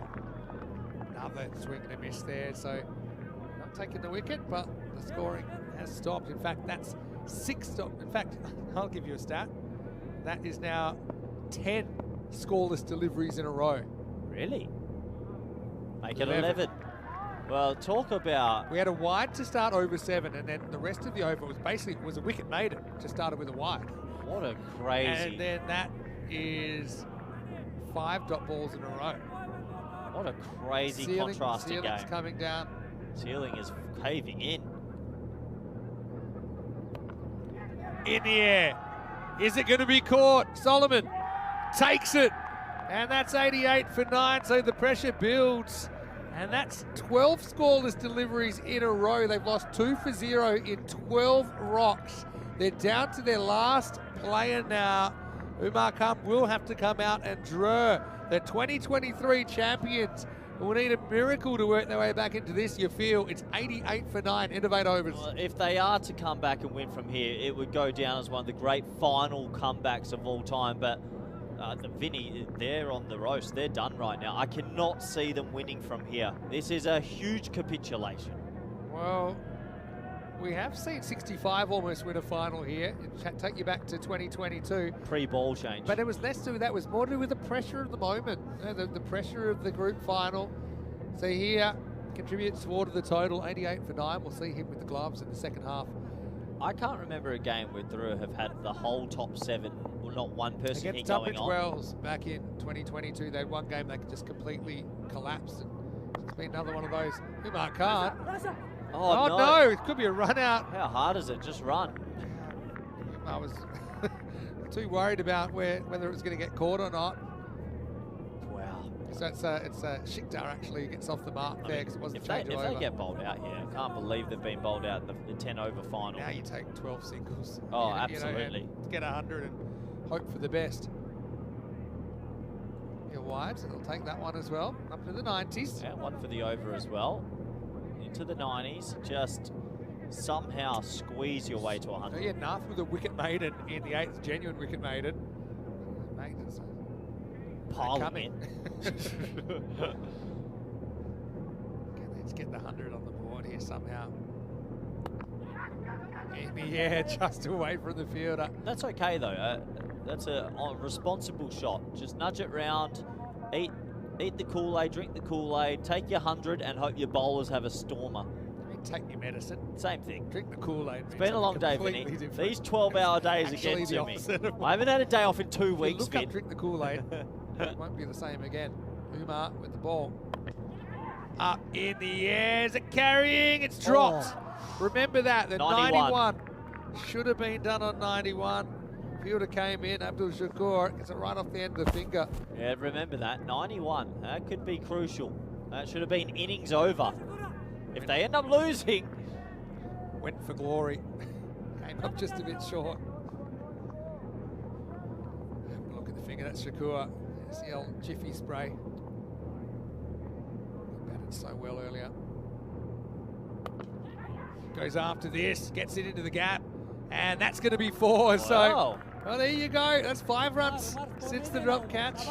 As number 11, Umar Khan, comes and puts Mohamed Umar to the mid-wicket fence. Well, you never know. 5 runs since the drop catch. Don't forget that drop catch. Should have been no innings complete. Can they just get a late little cameo and get it to 115? I don't think so, but you never know. All right, back to live action. And that's in the air. Should be done. Oh, it's dropped. You said he never dropped. He never drops catches. That's a sitter. That would have been done again on 96. Now they're 97. Get the pen out and note that one down, Vinny, because that's as easy as it gets. A chip shot straight to the fielder, and he shells it. On my brain, don't need to write it down. Oh, you gotta love it. Oh, absolutely smashed that. It'll just be one. Shikdar trying to keep this innings alive. We will go to a 10th over. Umar will finish with 10 from his over. Muhammad Umar, that is, of Darmstadt CC. Drew, 98 for 9 after 9. Well, 7 bonus runs. 91, And 98. 2 double bonus Can runs. they get, I'm going to say, can they get 11 off this over? An edge for 4, a wide, a couple of singles, and then they have to chase 110. That would be boundary from somewhere. just the edge. Yeah. It's like the crowd I is think the enjoying the... Peel and St. John's boys are enjoying themselves. Sounds like the dance up there at the moment, doesn't it? All right, so last over coming up. Sheffield and Niazi to bowl. 2 for 6 in his opening over. All right. Shikdar on strike. Well, that's a Big wide. First up. See, this is why you hang around. If he accidentally bowls another short one, there's your no ball, there's your free hit. Yeah. Down the leg side, maybe get cheap 5. Can't score runs if the inning's over. No, exactly right, Ben. And it should have been over. This is 8 runs since the drop. Just stuck in the fingers there of Niazi. Looking to finish things off. We had 55 for 5, 88 for 8, now 99 for 9 after 9. And he'll stay on 99 for 9. Yeah, Niazi just has to stay uncomplicated here and bowl maybe 6 deliveries on a good length outside off. Trust that. The natural sort of techniques of these low order players will be plays and misses more than hitting the ball. I love the question about the dot balls. There were 12 in a row. Is that a record? No, the record is 20 at the start of the Turkish innings in that 0-run power play. Good game. Oh, that is that Goes for high? it. That's 6. Oh, That's going all the way. Maximal. Shikdar. well, that looked quite high. He's gone for the pull shot there, so I reckon they might want to check that as it's well. worth a look. Let's have a look. Oh, that's, gee, I reckon that's probably going above shoulder by the time it's at the crease. That's pretty close. They've said it's shoulder high, would hit him in the shoulder. It Hey, couldn't have been any higher. Bonus 6 though. There's a bonus 1. We're up to 15 runs since the innings might have been over. Oh, you just What a never... good shot from Shikdar though. Actually shot the lights Well, out Vinny, there. the last wicket partnership 17. How often do you see a 17-run last wicket partnership? They're going to come out like Oh, they're going to be so fired up. beasts, both teams. Tell you what, another 6 here. The number 11, he's on 6. Gets it past the bowler, so That's we'll get okay. one here. Well, the last wicket partnership, you don't often see it. Be spot on. T10 He's have got to be done well. careful not to get too short here, because if there's no ball, free hit coming, obviously it takes the 9 wickets out of play if there's a free hit. So there's 2 to come, 107 for Drew. 19-run partnership by the last wicket. This could be crucial. Goes up, goes in the air, and gone. Shakur takes the catch, so Shikdar comes up just short there. Niazi with 3 runs, with 3 wickets, I should say, in the final. And Drew are bowled out, but they only leave 1 ball on the table. All 10 wickets lost for 107. The German club Darmstadt CC need 108 runs to progress to Championship Week. Well, they do have something to bowl at thanks to that last wicket stand, but we know that is an under par score at this beautiful Cardimer Oval. Credit to Darmstadt, they weathered an early storm of Nabi. They took wickets at regular intervals, and this is an interesting game. Oh, it sure is, to say the least. And yeah, if Shakur gets going, and I feel this definitely not Nav, but we already saw, I suppose, a couple of moments where the Germans just looked a little bit nervy there, and a couple of drops creeping in that you wouldn't expect for a team that seemed to have just timed their run nicely.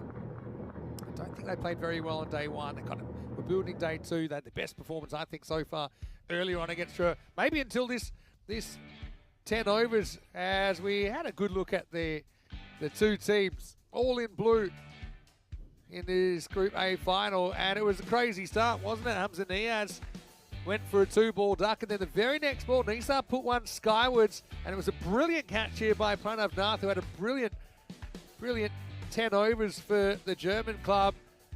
And then not so long after that, Rafa, he had one life, he had a second life, but the third time was unlucky for Mohammad Rafa, as he was out for just 2. Meanwhile, Nabi was just trying to do Nabi things. He hit 4 sixes and a 4 in his 31.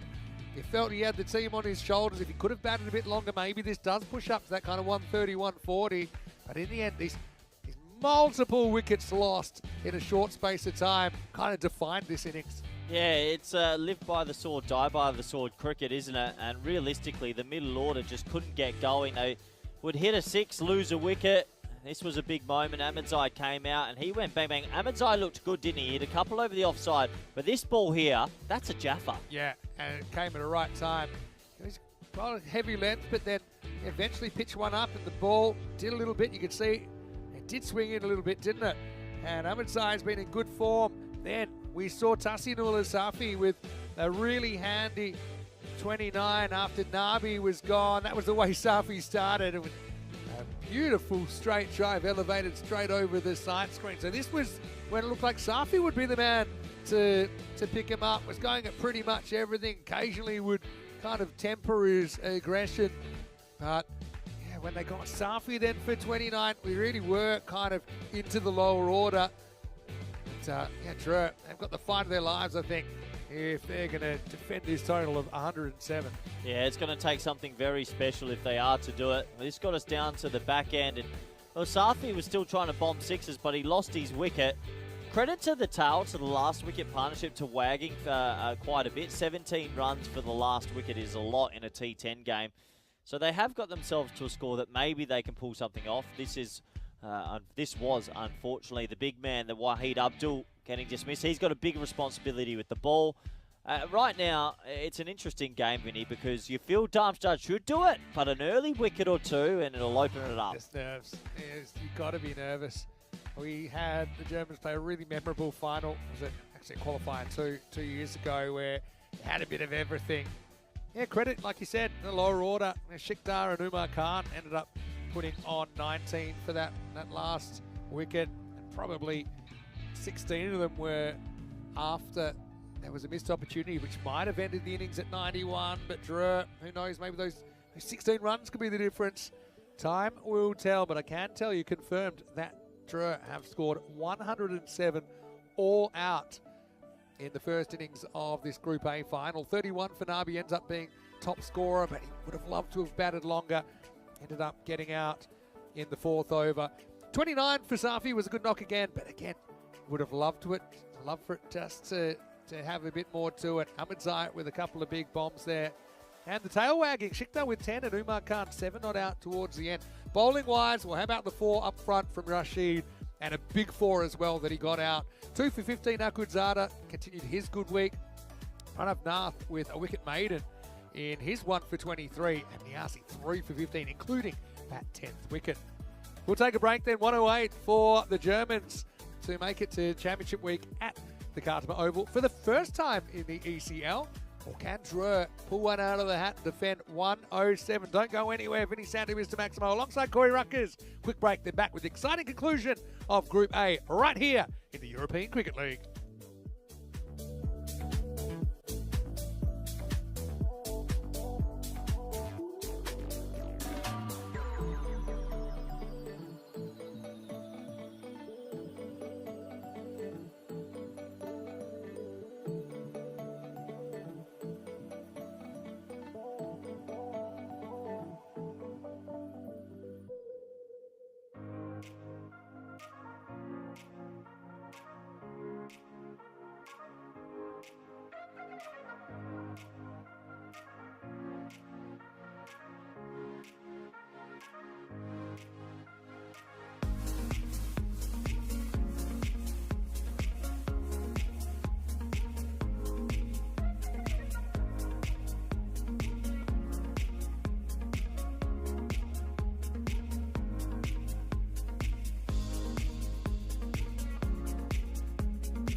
just you and me.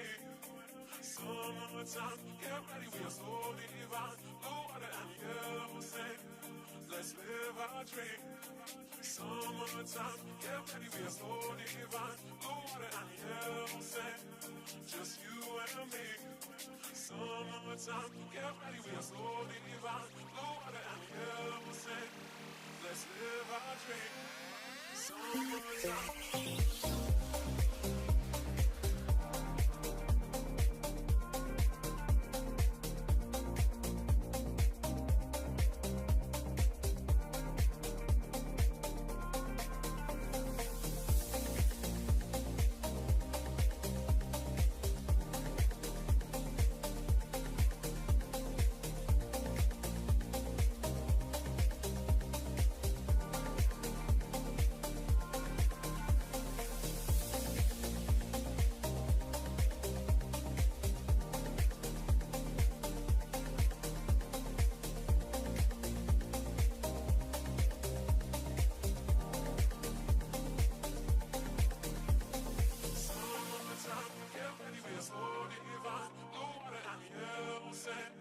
Just you and me.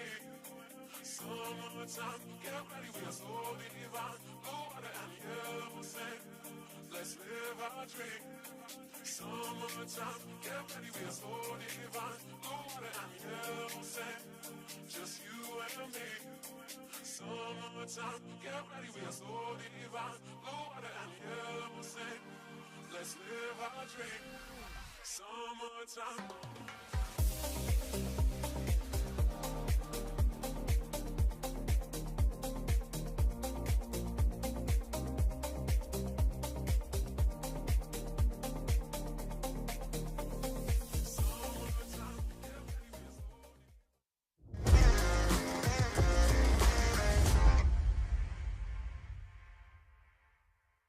The European Cricket League is proudly brought to you by Dream 11, HCL Software, Rado, La Junta de Andalucía, and Victorinox.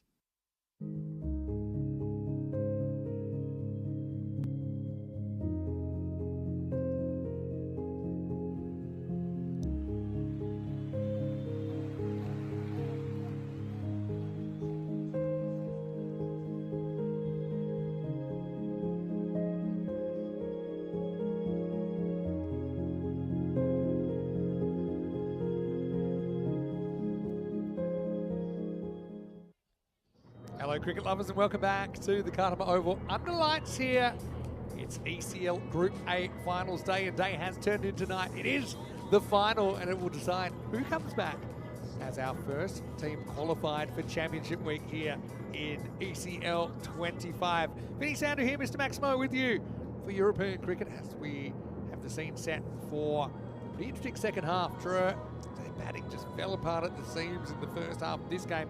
And they have managed to scramble together 107 runs.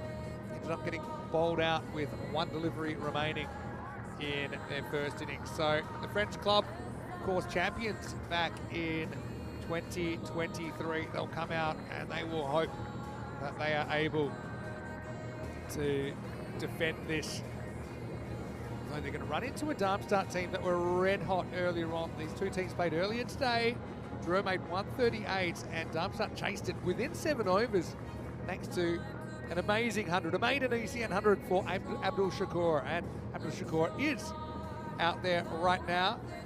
We'll be opening the batting once again, opening with Mohamed Umar. Drew basically need to do what was done to them. They need to take early wickets. Of course, they were incredibly effective in the field and with the ball in their game against Peel and St John's in qualifier 2. Is Shakur, wonder how he's feeling. Took a bit of a knock, put a catch down, which would have ended the innings on 91. Remember, Drew, they did win back in 2023. Hornchurch runners-up that year, and then Hornchurch winning last year there on show tomorrow in Group B. And Drew have a real fight ahead of them here. I don't think they start favourite here, even though the supercomputer has kind of favoured them even in some tough situations to battle their way out. Wahid Abdul is going to open the bowling. He's coming off figures of 2 for 0 off 2 overs in the previous match. So Abdul Shakur gets ready to face up. Umar with him. And my commentary partner, right here in the commentary box, is Corey Ruckers. Corey, do you see a path back for Drew? I do see a path back for Drew, Vinny, and I'm going to call it bluntly. Top 3 need to be dismissed before the score is on 40. If they have the top 3 in the sheds and the score's not on 40 or less, they've got a shot, because the lower order fragility is definitely there, but the top 3 is very good. I just think you write Drew off at your own peril. I think Darmstadt's EC, they've been kind of so close before. They finished top 2 years ago and ended up crashing out in a dramatic game, a dramatic way. Here's one hit Abdul to the man of the moment, Shakur. Watches the first one go past. I suppose that's 13 top balls in a row for Wahid Abdul. Well, look, Shakur hit a fantastic 100 before, but also this man bowled 2 overs, 2 maidens. So both right now, Vinny, you've got a century up against 2 maidens. Both are at the peak of their powers. Hot versus hot. I will say, though, that Wahid Abdul bowled 11 balls for 25 against this opposition earlier. Oh, no. Oh, no. Through. It's going to be 4 by, so it's not a wide. It got some of the tram lines here, though couldn't deal with the extra swing. I can't believe that. Look, you're defending 108, you've got to be clean. And that is an easy take for any keeper. Just died on him, end up yorking him. And so here's tall man for a keeper, just couldn't get down. There is some swing there. That's a good sign for Drew. They need this wicket. They need it now. The swing as much as the ball dying on him there. Wow, big swing and a miss, Shakur. He's bowled 15 dots for in the power play. It's pretty unbelievable. They've been in similar situations. Darmstadt CC, they have in a way, but just not for a while. Would you say this is the biggest up against the wall Drew you've ever seen to get through? I can't remember being up against the wall this hard. They're well behind here. You've got to realise they only made it for the first time in 2023. In 2019, 2022, they didn't make it. Steps a long way across. So here, work very hard to stop that, but he does. So Abdul finally has a run against his figures. Good swing though on the lights. There's swing there. If he can pick up the big scalp and watch them get in the huddle and believe, this is probably going to determine the game, the first 18 balls. Can Abdul get that swing, but adjust the line. Again, it's a big swing. Good run. They're going to run. Good run. Clever cricket. 7 extras when you're defending 108 is disastrous. Drew, Vinny, they're on the rope. So we'll have a look at Mohamed Umar. He's actually coming off a duck in that earlier game, so he's on a pair. Can you believe what we're seeing? 7 runs on the board, no runs off the bat. Abdul's just got to get it right. Can't afford it. A bat over or 2 here, can they, Drew? Oh, this is hit straight. It's hit very well. Umar off the mark, first runs of the day, and it's a biggie. Maximal, 6 runs. Well, 13 off the first. I think we're witnessing a German team getting through to finals week for the first time in 6 years. Don't call it too early. Collapse is possible. There's still time. When we talk about collapse, Vin, and what we see at Cardamom these days, if Drew win this, it would be one of the greatest recovery finals wins I think I've seen of defending a score. What's your percentage, not the supercomputer percentage? With the way the scores are, to take 10 wickets against a team that's in a bit of form, take 10. It's a 1 in 10. I think 10%. It's a 1 in 10. Okay, supercomputer a little bit more generous, saying 16%. You just got to get on a heater, but they'll create chances. Will they catch every single chance as well? But right now, one of the champions of our league are up against it. If wickets start falling, though, there could be a certain energy about it. Got to get the wicket first. True. Umar, start for him. It's done by a Yorker. Look, there's signs that are okay. The ball's swinging and zipping a bit, but you've got to pick up the wickets while it's zipping.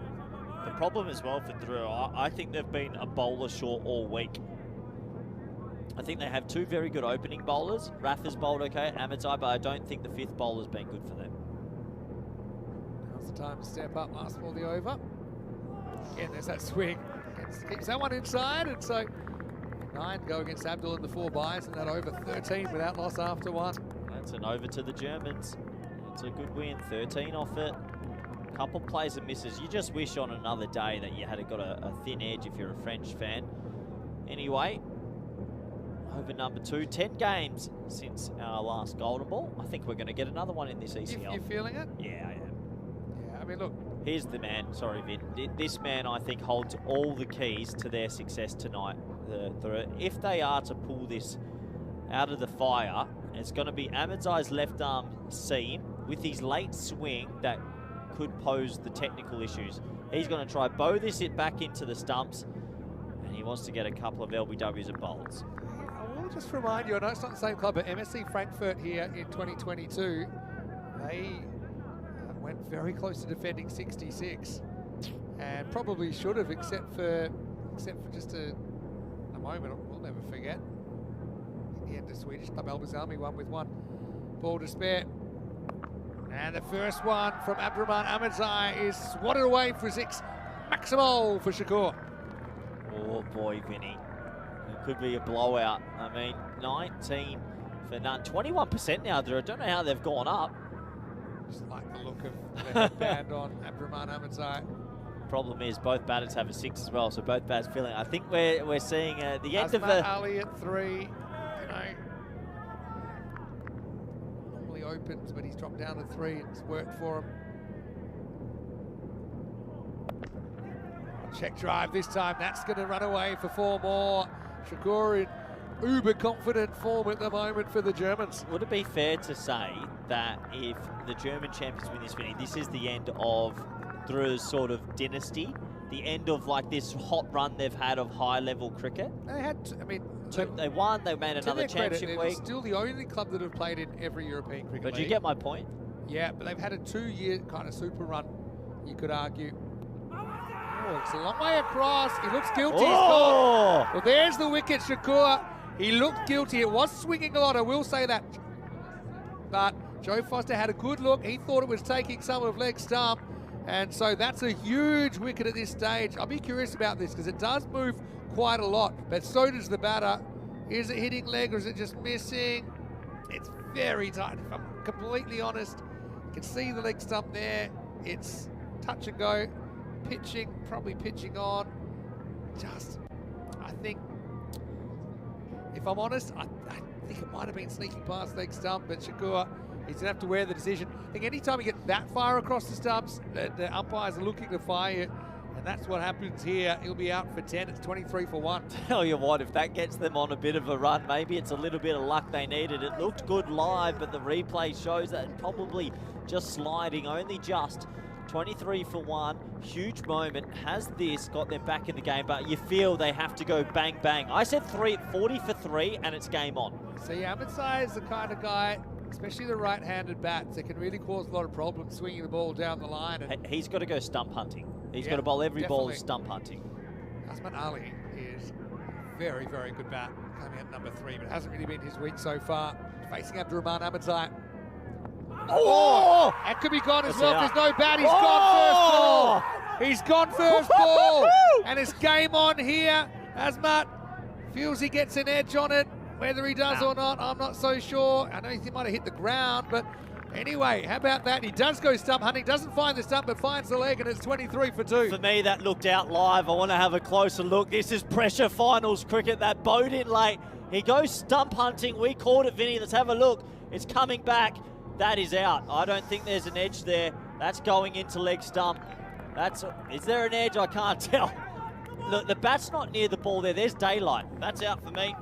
Good umpiring. Yeah, we can never really tell, I suppose, without technology. Abdurrahman Ahmedzai, know what his opinion was, and he's off. And we've got a hat-trick opportunity here in the final. Pranav Nath coming on, and he's probably going to get the same delivery. Asmat Ali, disappointment for him, goes for a golden duck. For me, Vinny, the bat, there was a bit of daylight just before. I think his bat hit the ground was the noise. Anyway, it's hat-trick time. He couldn't, could he? He's going to be honing in at the stumps. Here we go. Oh, he's got him! He's got a hat-trick! He's got him, it's a hat-trick, he's chopped on! Nath's gone first ball as well! It came off the inside edge and it only just clips the stumps. And do not go anywhere. This final is very, very alive. Ahmedzai does go stump hunting. and he collects 23 for 3. What an absolute seed, Vinny. He has bowed it back in. This is left arm express bowling at the top caliber. Oh, the Peel and St. John's boys are loving this final. Through, they were almost out of this. They believe again. This is seriously good left arm swing bowling. He's laid on it, inside edge, into the leg stump. There's a Hattie, and he goes off. Wow, wow, wow. Give it to me, Vinny. I love it. Here we go. What a game. A hat trick out of nowhere. He goes for a golden duck. He could go for a four. He's stump hunting, Vinny. Well, it's one more to go in the over. This over's gone 6-4, wicket, wicket, wicket. And you know what? This hardly ever happens. This is 4 wickets in 4 balls. It hasn't been done since July 2024. It's only been done 6 times in over 6,000 games. What a delivery. Honestly, get your front pad out the way. Get your front. I don't care about Mike Jones. Who cares? Showing you how rare this is, though. He's got a shot at it. Get your front pad out the way, because this is going to come in. All right. What's happened here? I thought he was about to call no ball. No, it's not that. No, it's not 5 penalty runs by any chance, is it?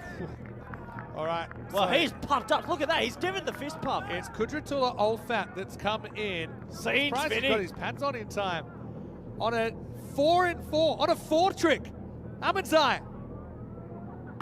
Well bowled. Kept out. That's well played. He kept his front pad out the line. Super over. What an over. Yeah. Corey's up. Why wouldn't you be? Darmstadt CC 23 for 3 at the end of 2. This is unbelievable theatre, Vinny.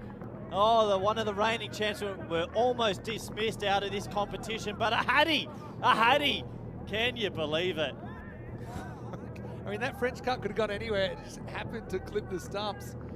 This is championship week, and how it's shaping up. So far, we don't have any teams, actually. We'll have one at the end of the 9, but don't go anywhere. Don't go anywhere. I told you, the more wickets that fall, the more tense it's going to get. Another classic on our hands here is Wahid Abdul coming back over number 3. First one gets called. Yeah, fair enough. Do you know what, though? We did that final back in 2022. Yeah, that's fair enough. No, that's definitely wise.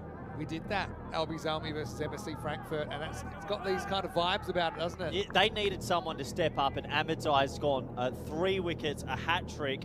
Unbelievable. I'll tell you, gee, what a final. Oh, the French champions were all but dead and buried. This would be one of the all-time comebacks.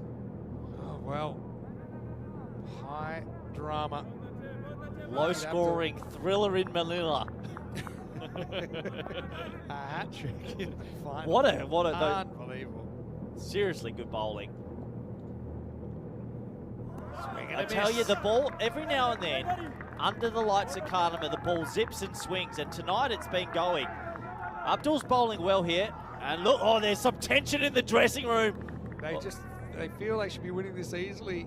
You're probably right. MSC Frankfurt, but That dressing room's twitchy. That dressing room is twitchy. Look at the supercomputer, Vinny, it's flipped. so they're favourites now. I don't know if they're favourites, but we're in for a good final. Something on the Blitz a little bit.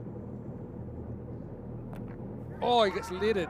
Might have edged it onto his Well, helmet. here comes the concussion test. They're going to have to check this out. I think that was pretty violent. Top edge into the bean. Bang! Right off the side of the head, so he'll have to answer a few questions. Seems like Nice. Just getting, you got the express concussion test. Seems like Yeah, we that's at Western Shield we cared a little bit more about the Guys? head. Medics? All right. Anyway. He's okay. Face up. Umar has a 6 and 5 dots. In the air. Away from the field. That'll be 4. So a bit of a steadier for Darmstadt CC through Umar. Well, they needed just something, just a boundary to steady the nerves. Look, the rate isn't big. It's only 11.5, and the wickets column's probably a bit twitchy. But any bat is good bat. Abdul got impatient there and wanted to hone in at the stumps. The ball didn't swing. Second hat trick of Group A. Get up, Vinny. This is big. How This could is you- all How time. could you not be up? Umar duck in the earlier game. There's 10 here. 2 balls left in the chamber for Wahid Abdul. That one's full, sneaks just inside. He's got that ball to go late when he bowls outside the off stump. It's still a pretty impressive opening spell from him, but he'd love to cap it off with the wicket. You got to bring Ahmedzai back the next one while the ball's swinging as well. Yeah, because exactly. if he goes bang bang again, his first 2 balls went for 6 and 4. What an over though. What a final! A hat trick in the final. They're scrapping here.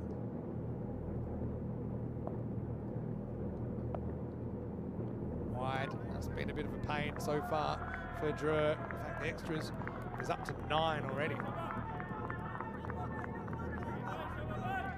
Almost time to gather your breath, but don't wait too long. What a Group A final.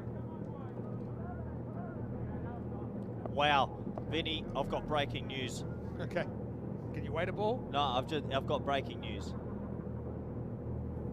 That'll be a dot. Oh, it's No, not a wide. Vinny, listen. Talk to me. This is bigger than the wide. Let go of the wide. I don't want to see What a do you got replay. for me? 5 penalty runs were added. They were they? They were too late, meaning the total that they need now It's gone isn't 109. They require, and it's already on the screen. 112. Yeah, okay, yeah. So So Drew there were had- 5 penalty runs. Because the batsman took too long to get out there because of the hat trick. So the hat tricks added 5 runs to the Good table. Spot, good spot. All right, so the over got even better. This is well done by Ahmedzai to knock it down. And yeah, big news there. Well, we did see something yeah, from we the thought umpires. something. 31 for 3 after 3. So what the rules are, the parameters are, if a batsman doesn't get to the crease within 60 seconds, 5 penalty runs will be added to the first innings total. So Vinny, the first innings total was 107, but now it's 112. Yeah. So it's in the column there, meaning it's an 113 run chase. That means that last wicket partnership is effectively 22. Yeah, in a way. I mean, they kind of belong to anyone in. But that's a huge. It would have been 96 then. Can you imagine the batsman probably wasn't ready, wasn't expecting Yes, a hat trick? I was wondering, you know, I didn't see the signal when we saw the aftermath, I suppose, but yeah. Can you believe All right, it? look who it is. It's Abdurrahman Ahmedzai. He's got 1 over left in this group. Can he make it count to Umar? Oh, he almost rocks the stumps out of the ground. Somehow it climbs over the bails. Can't believe it, Vinny. What a comeback this is from Drew. This man is just getting that ball to bow. He's turned into prime Mitchell Stark right now.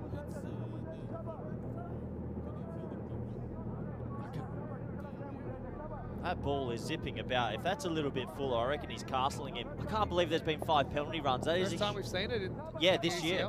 ECL. Huge mistake from Darmstadt. Huge mistake.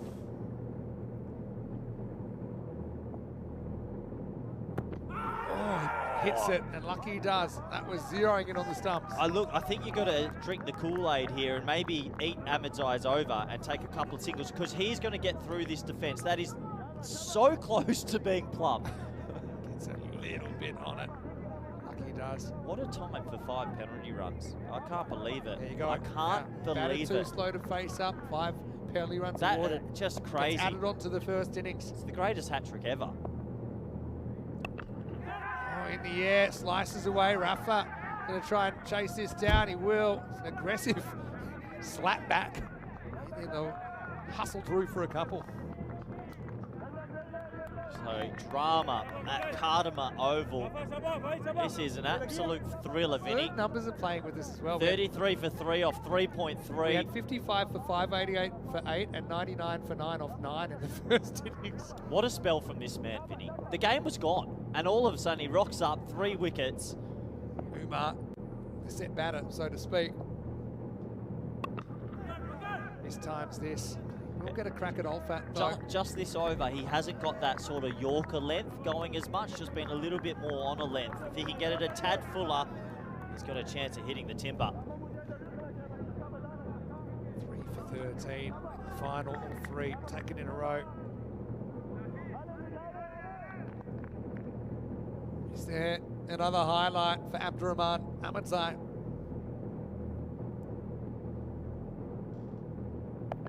Well, he backs himself here, Olfat, and he gets it. Maximal, gutsy shot, angled in towards the pads and clipped away for 6.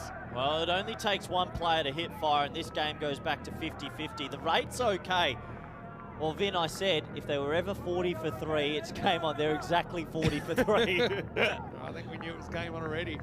when that hat-trick got taken. I can't believe penalty runs have happened, and it could honestly determine who goes through. Imagine if you lose by 2, you'd be gutted. Already leaked I'd like to know how long he took. Can we find that information out, you think? I'll find out. You commentate. Okay, thanks. To try and check with the refs, but I mean they do have the clock. They do yell out the seconds remaining to the batter coming in as well. So he just wasn't ready. Last ball for Ahmedzai. They're happy to keep it out here. Olfat pushes, gets 6 and 1, and he's done 3 for 20, including that hat trick for Ahmedzai in the final. 41 for 3 after 4, and this game right now is listed as a 50-50. Yeah, 50-50 in the final under lights. We don't get many low-scoring thrillers, but this one truly is. What a good game of cricket. Yeah, Draman Ahmedzai.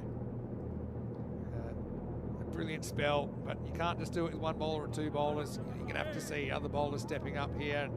Looks like they're going for Tasin Ullah Safi here in over number 5.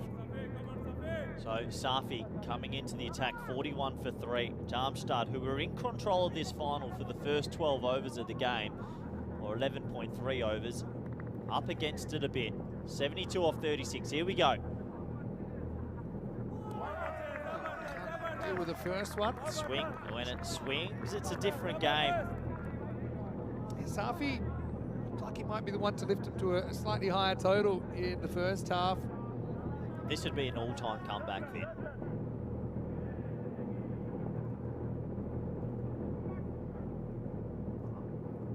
Just the extras again. Tell you creeping what, up. the extras have crept right up, haven't they? How many extras are we at? That's the 11th extra of the innings. Again, it's going for him though. Swing it earlier, actually, Safi. So I've just got word. It was set. He took 70 seconds. He was 10 seconds behind. 60. That's a pretty good shot. There's nobody out there, and I think that might have gone all the way. Oh, they might want to double check it. It was very close. It's very close. Naked eye, I couldn't really tell. Long way from us. Let's have a look. 1 bounce. Yeah, 1 bounce and 4 runs. Look, they've gone through the openers, but someone else in this team's going to have to bowl well. 12 and over at Cardimer Oval isn't hard work.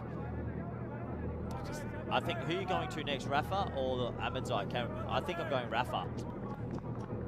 Yeah, I mean, they're both good options. Pretty close, actually. Maybe Rafa's got that X factor about him. Darmstadt leaders for the first time in a little while. Safi gets that one to Ben late and go past the bat of Olfat. Hat-trick number 14 in the ECL. Your teammate? 26th of Feb, I thought it is today. Yeah. Maybe they're working on another time zone. Goes leg side. That's going to be 4. So the counter-attack coming. It's Olfat who's doing a very good job. Yeah, good little counter-attack now. These two building a partnership after the hat-trick.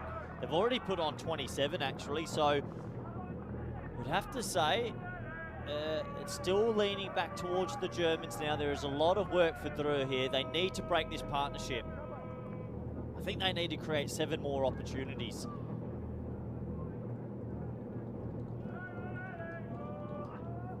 Just misses. Just misses. Mark 50's up. These extras hurt. Kind of like, you know, it's these kind of defenses. You throw all your punches, and then sometimes you punch yourself out, and it's not quite enough. It's getting late swing, just the wrong line. They've bowled a lot of extras. 12 extras in 4.4.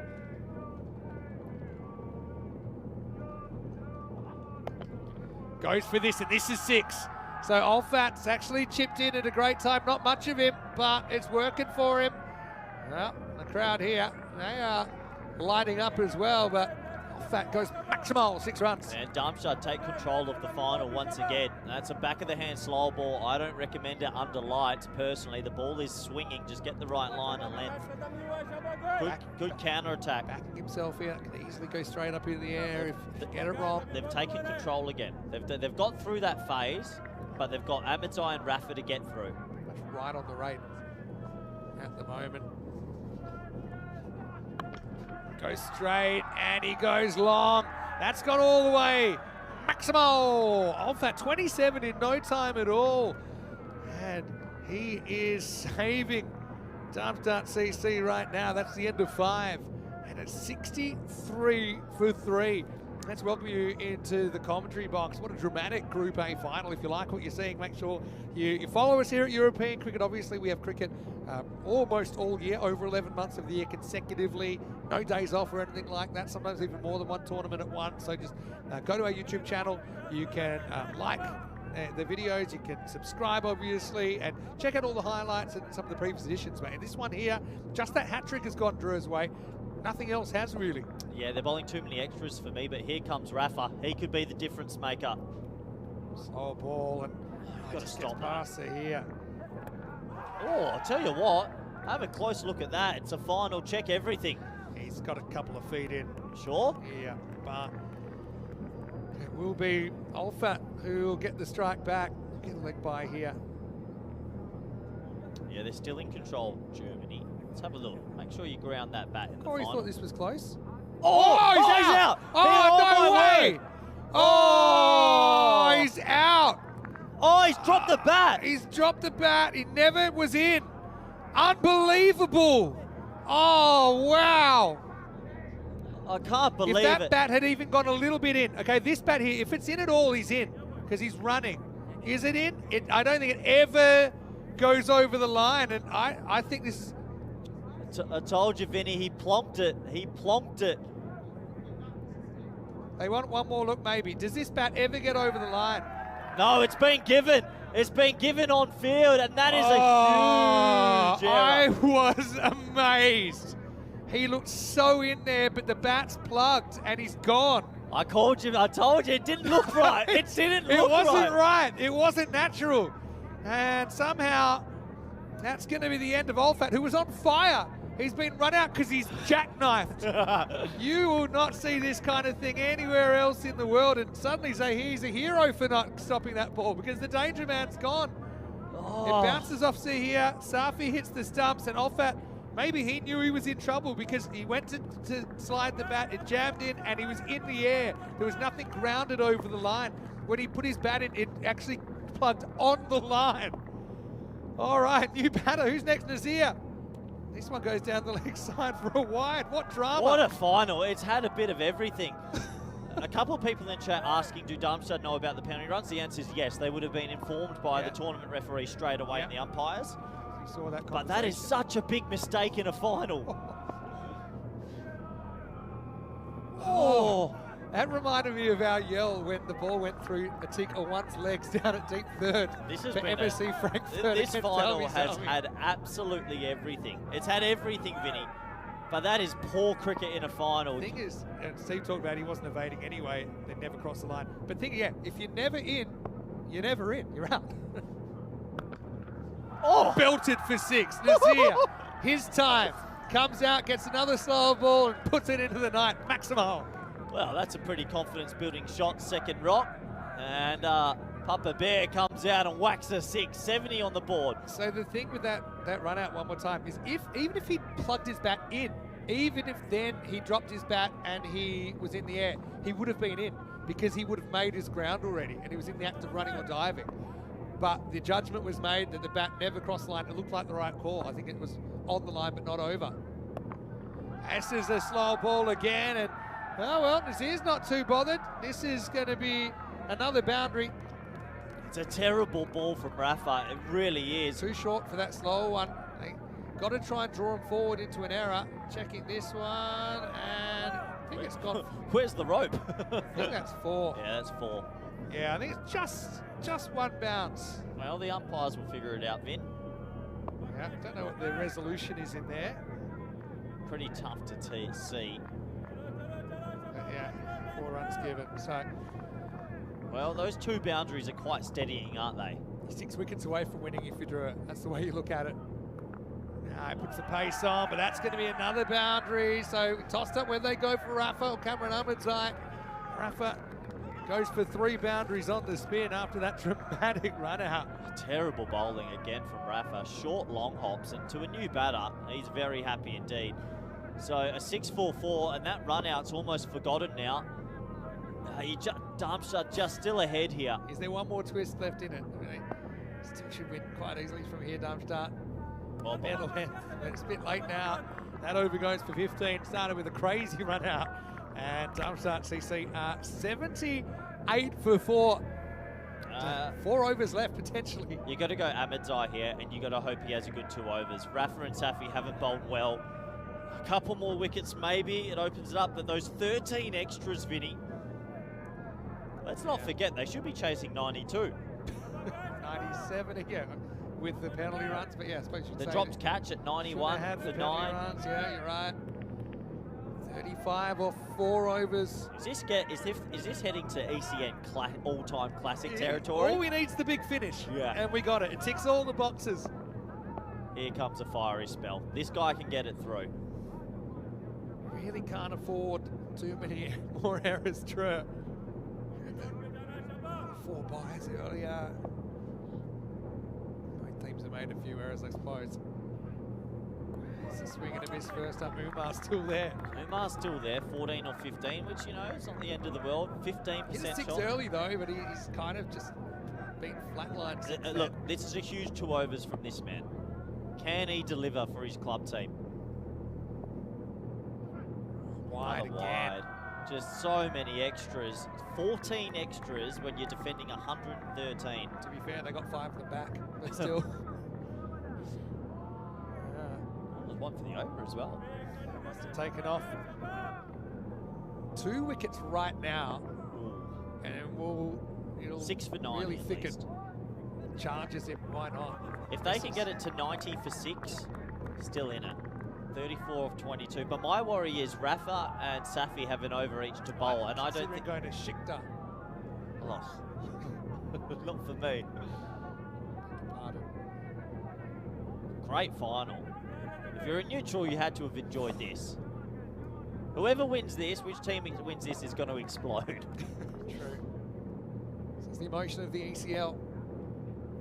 Swing and a miss. Oh, he's 14 off 17 here. Just struggling. Any bat off this pace and it goes for 4.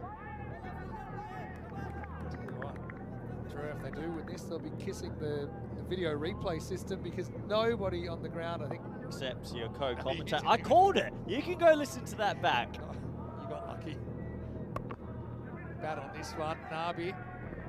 Make the stop, just a single. Well, here's the hot hand. Nazir's 14 off 5 with a bit of help me bowling. If they can remove him now, top over this from Ahmedzai. He's come in under the pump. He's gone for 2 off 4. Big moment. Big moment in the final. Really big moment in the final. He's not trying to sneak up on this target. He's going large. Wants to ram. But what's the height of this? It's a wide. No, they might check the height. It's definitely a wide at least. It's a bit too short from Ahmedzai. Getting bounced. Look, the shoulder's pretty much top of the fence, more or less. That's going to be a That's no no ball. ball. Yep, that's a no Gonna ball. So, yeah, it'll be a free hit coming up. And I think the free hit is pretty significant at this stage as well, when wickets are a bit of a concern. Nazir can tee off on this, and Ahmedzai has to dodge a bullet here. We've had about everything here, Vinny, but now it's free hit You time. know it's not going to be short. You're gambling. He has to for- hit wide Yorker. That's your best bet here. Misses the mark, another wide. Boy, oh boy, if they do go on to lose this, Drew have done everything possible to lose it. 16 extras. They just got to take a deep breath, hit the wide hole. What a final. High drama.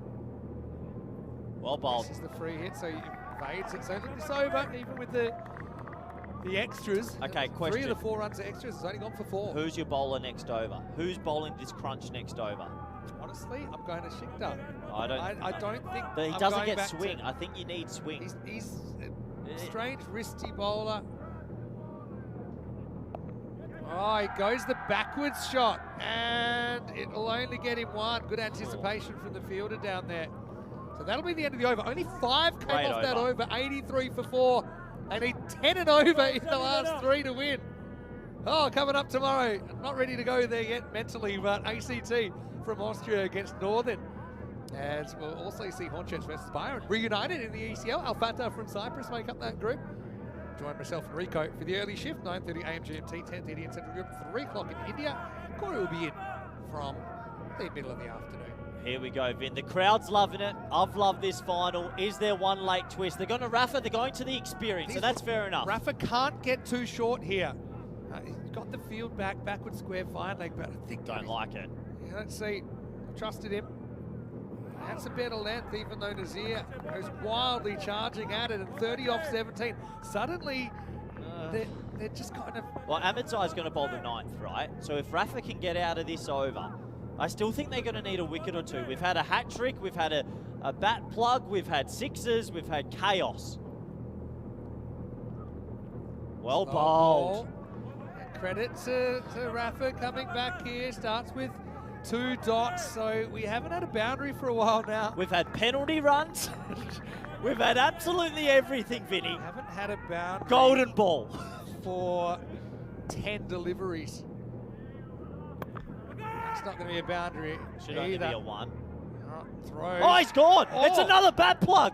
It's another bat plug. I can't believe it, but I reckon he's out, Vinny. Does he have the ball?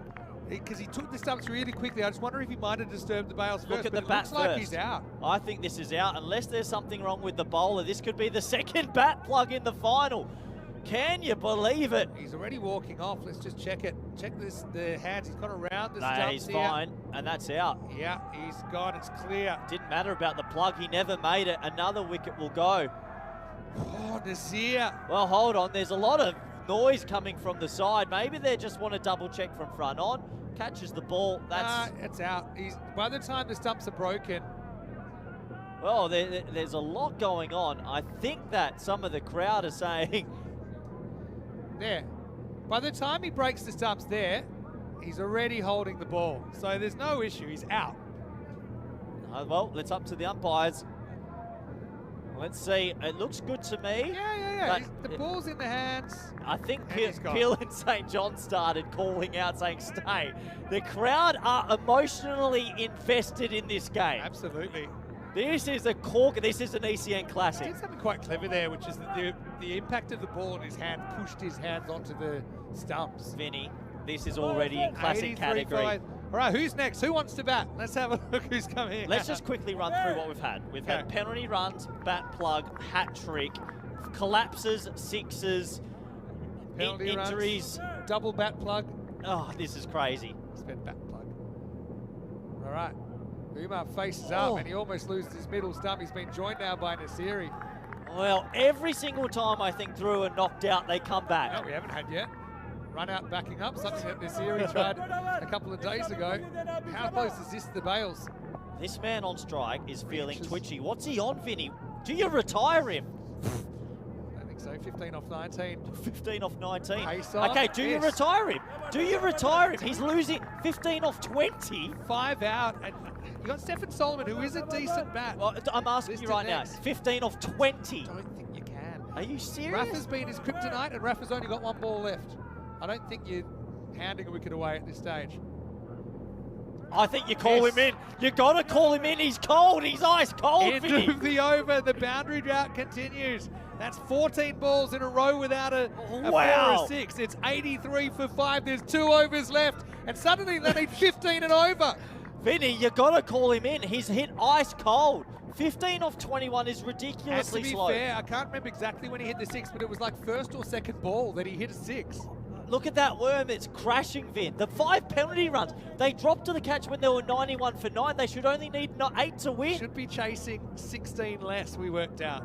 So they should be needing 14 off 12. Instead, they need 30 off 12. Cameron Ahmedzai's going to come back. Just got to be careful not to go too short here, Cameron Ahmedzai. We saw him get no balled for 2 over the shoulder in the last over. We've got more twists to come here. This is an all-time ECN classic. We don't get them all the time, but this is one you're going to want to watch back. If through escape with this win, it is a phenomenal comeback. What a ridiculous game. Hey, we've had it all. One thing we haven't had is golden ball yet in finals day today. Here we go. 9th over. All happens in the 9th. It starts with a ball that goes straight to the fielder. He's gone. Nasiri out first ball. Cameron Ahmedzai breaks through. Abdurrahman Ahmedzai, hat-trick hero earlier in the innings, had to hold his nerve there. But that's 6 wickets down now, 11 balls left, 30 required. It's 83 for 6. What a comeback from the French champions. Just looking at the last few balls in this game, Vinny, they've gone ice cold. They haven't hit a boundary in yonks. I can't believe the last over was a maiden from Rafa. Yeah, we've got maidens coming everywhere. Oh, wow. Slipped under the radar. Nasir, he's going to have to go. Vinny, Can't score. Is this another German heartbreak story in the ECL? in the last 14 balls of the game, 13 balls game, they've had 1 run off the bat. No, 14 balls of the game, they've had 1 run off the bat. They've hit ice cold. They've had a couple of wides, but they've choked it. This is an all-time choke. Well, Solomon could come out, remember, they're just 5 big hits away from the target here. Solomon can hit the ball a long way. True. Is this the great escape job? What drama. All right, Trips liking watching from the US. What do you think about it? This is an ECN classic. I've loved every minute of it. Solomon, can he be the hero? Misses, gets called. Yep. And they've also bowled about 18 wides. Any edge here, just something. Umar. Get through this over with no boundaries. You need a magical finish if you're Darmstadt. That 5 penalty runs is so big. Shakur putting down that catch. Goes for the pull, misses. 29 off 10 now. That rate's crept out to pretty much 3 a ball required. Titanic-esque. They are sinking, Vinny. They haven't hit the ball. Oh no, look at that. Vinny, they were 78 for 4 after 6 overs. They've hit 6 runs and 1 run off the bat in 2.3 overs. Goes straight. Does it have the legs? Maybe, maybe not. Fielder comes around. He's dropped it. But it's not 4. It'll just be a single. But at least he keeps it in the field of play there. And Solomon could have been gone. No one can handle the emotion. Oh, he should have caught it. It should have been another wicket. Look, it's the next best thing though, isn't it? Given it's the run rate that's more of the problem for Darmstadt now than the wickets. Down it went. Vinny Umar's back on strike, and I feel like he's 6 feet under. He hasn't hit the ball in yonks. Running out of partners as well. There Goes we go. for this. How far's that Oh! going? 6 runs. No, you got to keep him out there. You don't have the luxury of yanking him. Maximal for Umar, who seems to have batted for a session and a half. Umar's into the nighttime session. He hasn't left. He's 21 off 22. This game is still alive. 22. Check the clock for the fielding side. Have they got time to go? Well, that's why that catch was so important. It would have been a new batter on strike. That is a big drop. 22 off 8. Oh, wow. Is there one final twist in this? Good Yorker. Well bowled. Dug out. Let's has one more ball delivered out. Question is, who gets the last over? You got to go to Safi. You got You're Safi not going to Sikdar. Went for 22 the first time round. Do you flirt with it? I don't think so. Vinny, if they didn't get penalty runs, they'd need 16 right now. It's one of the biggest errors ever in a final. It'd be 5. 16 runs. They would have won if when they had to do 91 for 9, they just hit the winning runs. If Darmstadt lose this, it's in their own doing. Yeah, so 16 plus 5, right? Yeah. 16 plus 5. Right, high. Keeper wants it. Keeper calls it. Will he get there? He doesn't. It's a run. Grasses it. They'll get 1. Solomon survives. He'll be facing up. They'll need 20 off the last over in a game that's had pretty much everything. It's 93 for 6. It's arguably the greatest game we've ever seen. It's had everything. Hat-tricks, run-outs, penalty runs. That was a tough one. It was always actually blowing away from Amaze here. Probably would have been one to leave for the bowler, but the man with the gloves called it. There's going to be tears if the Germans don't get up. Safi's going to bowl, and he went for 22. There's been 17 extras. Oh, 12 wides. If they didn't... They're all avoidables as well. No leg buyers in there. Here we go. This game deserves a grandstand finish. You know, they had a golden ball on finals day last year, Drew. It was one that they lost to PUC. And by the way, it was Safi who was playing for PUC in that game. Safi's the only Drew player out there that lost this game last year when he was playing for PUC. And now he's going to have to try and win it. So what do you need? You basically need 3 sixes and you're pretty much home. They dropped him on 91 for 9, and then they dropped another catch at 96 for 9. And then they should be chasing 108 for the target. So they have gone terribly here. They looked in control a couple of times. Here we go. Last over, 20 required. Solomon. Oh! Zahir almost palms it for 4. They get it's 3 free runs. Yeah, they get 3 for free, and maybe an overthrow. No, they'll stop there. How hard is it? To be honest, that was slippery down the leg side. So here, if he doesn't get a glove to that, that's a minimo. They still get 3 for free. All Safi has to do is bowl 6 balls outside off stump. It's a terrible delivery. Game alive still. Credit to Zahir. I know he doesn't stop it completely, but he at least slows it down, stops it going to the boundary. Solomon jumping around. That's fine. He's straight over the stumps here. It won't be a wide. Just he needs to stay a little bit still here to Solomon. Just needs to take a breath and stay still. Thing is, I mean, Solomon's good enough to hit over cover as well. They got the deep point back. They got long off back. It's a big gap over cover. 1-6 here. I love to see him just kind of hold his shape a little bit more. Tension. 17 off 5 required. Tassin Ulasafi. He got it very well. It's 6. 11 off 4 now. Just too short there to a player who was sweating on that. And you've just knocked the cord out. Just tapping your feet, Corey, but wow. What a shot. It's short. It's into the body. He hits it for 6. It's 11 off 4. Get back to basics. Hit your Yorker here. Don't give him the length to work with. What a shot from the big man. Yorker anywhere from tramline to off stump. That's what you got to be aiming for. Do not let Solomon pull across the line. You can see with his dancing, he doesn't want to play it with a straight bat. It's a 50-50, Vinny. 11 off 4 required.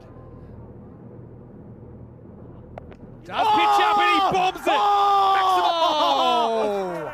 Still doesn't find the Yorker. It's one last gasp for Darmstadt, who are huge favourites now. Despite the runs they've given away now, they're 1 hit away from championship week. Big Solomon comes out the crease and bombs at 140. That is 140 metres. Vinny, if there weren't penalty runs, that's the winning runs. But we're still alive. They've technically chased the 107, but there's 5 to go. Safi is melting. I'm melting. This is an ECN classic. It is. Does it have another twist back now? That's why that catch down there was so important last over. Oh. I'm going to check on their win predictor. I think it's lost the plot now. I've lost the plot. I don't know if I don't know what the win predictor's thinking. Anyway. ECN classic. Got to get a win here, Safi. Keep the game alive. You keep 3 balls on the field, you win if you draw. He's going to tie the game here. He ties the game, squeezes it out. Was a better ball from Safi, but Solomon, he's less dancing, more hitting. And now, if you draw it, you've got to bring the field up here. You need 2 dot balls to take it to a golden ball. And what an ECN classic. This time it does look like the Germans will be on the other side of the ledger. Well, I tell you right now, those men are ready to charge onto the field, and they are going to charge extremely hard. What a last over. 3 minutes ago, they thought they were gone, Darmstadt CC. What a comeback. It's been such a yo-yo type of game. Safi is melted, 41 off his 10 balls. Through, they're almost out. Solomon on a heater. You've got Umar on 22 off 23. Carried his bat. All right. Any score wins it now for Darmstadt CC for a spot in championship week. High. It's got. If no one's catching this to keep the game alive, it bounces, they win. It's all over. It's all over. They'll get this single. And Darmstadt CC in a dramatic final have come at the 11th hour to chase this 113th for victory. 2 years after they crashed out of this group, they have come back and they've beaten the former champions, Dreux from France. And there is our first group final. What a game it was. The Germans are destined for championship week in 2025. That is a humdinger of a game, Vinny. ECN classic, add it to the almanac. Solomon, the hero. Safi, the villain. What a game of cricket. That went up, down, left, right, from 1% to 99 for both teams. We had it all, and through, they are knocked out. What an unbelievable game. Got to feel Can they lift him? Solomon. Can they lift him? The last gasp. He's barely been able to do anything all week, but when it came down to it, he found those blows when they needed them. He finishes 19 off 8. And yeah, well, Drew, it's a tough one for them to swallow. First time they miss out on championship week since 2022. But Darmstadt CC, remember when they came in 2023 and they played some very, very good cricket. They beat Hornchurch in their very first game. Solomon's rocked. But Solomon, well, he's just sucking them up now. He's a guy that's certainly done a lot of watching in that innings. The nerves would have been building, and he comes out after Nasiri had just gone for a golden duck. He came out with 11 balls remaining. He faces 8 for 19. He comes up with the victory. Final score, Darmstadt CC from Germany, 113 off 9.5, defeating Dreux 112.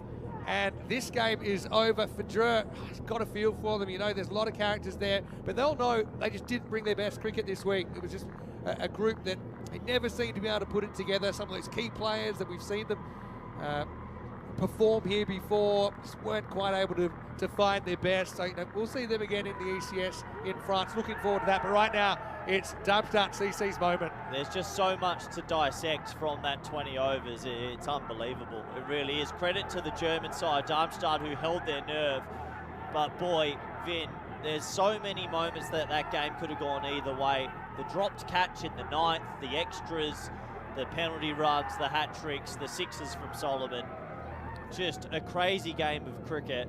One of the better ones I've ever been involved in. I have to watch this back. This is an ECN classic. It was an ECN classic, and now there's confirmation that Darmstadt CC, they have qualified from Group A. So the German club will be there. They're the first club in the Khartoum Oval era to make it to Championship Week. Of course, SG Findorf, they were runners-up, but it was only an 18 format back in 2019. And, you know, I think everyone here around the ground and everyone here at home thoroughly enjoyed what was a gripping contest. But it is the Germans coming out on top. You can see there. And I think everyone appreciated what a great game that was. And like I said, you know, Drew, there's a lot of fans out there. And to be honest, I think that the Germans, they've won a few fans here with the way they've played their cricket. Never said die, shot themselves in the foot. They had no toes left, really. They should have been chasing 21 less, but they get there with 1 ball to spare. But let's not forget that Jer came out, probably slight underdogs for me. They needed some early wickets. Wahid Abdul. Jeez, so many mistakes. You start looking at these things and over-analysing, don't you? That 4 byes there. Umar came out. That was probably when he peaked in the first over. He just pumped a 6 over the sight screen. Abdul Shakur coming off 100 earlier today. Wasn't he amazing?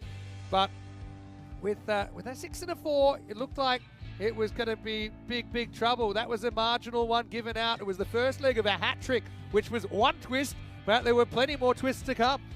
Yeah, it was the time where the game turned. Drew went bang, bang, and then it was hat trick ball, and he got it right on the money. This inside edge cannoning into leg stump. And right now, at this stage, you thought, okay, we're back to a 50-50, but it was so topsy-turvy.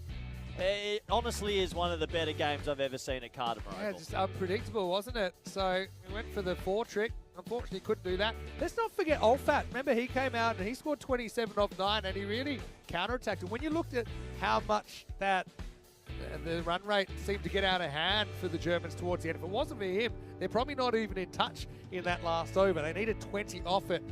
And yeah, Olfat came out. I said there's not too much of him. This had everything. Wait till you see how he gets out. You won't believe it. He plugs his bat on the line, and there was only a polite inquiry there, and he was gone.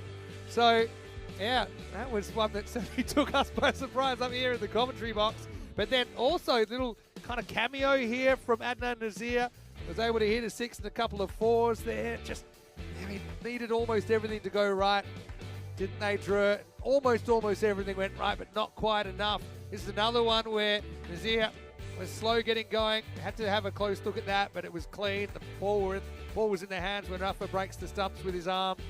So Nazir was run out as well. Nasiri then got out first ball. So enter stage right. Stefan Solomon, he came out and he stepped up when his team needed him. This moment's huge. This was a dropped catch, and we thought not too much of it at the time. Maybe he saved runs, but that dropped catch has knocked them out. Yeah, well, potentially. Then we saw the boundaries just start to flow again. You can see Darmstadt CC, they thought they're pretty much gone, I think. And then this as well, where Amazir here puts it down.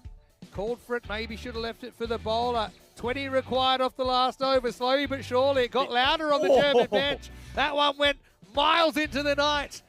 And then with 5 required off 3 balls, he squeezes the 4, ties the scores. Then any score wins it. It was a hanging top edge, but you can understand the field was up. As soon as this ball hits the turf, they're going. Even though it's thrown away, it's too little too late. And Darmstadt CC in their second ECL, they're through to their first championship week. Congratulations to them. What an advertisement for ECN and T10 cricket. I've lost my voice. I don't think I've ever seen the supercomputer go up, down that much for 2 teams in drastic ways. Yeah. And this is why the ECL format, I love it. I wouldn't change it. You just never know who's going to step up. The German club here have performed on the night. And yeah, neither team played perfect.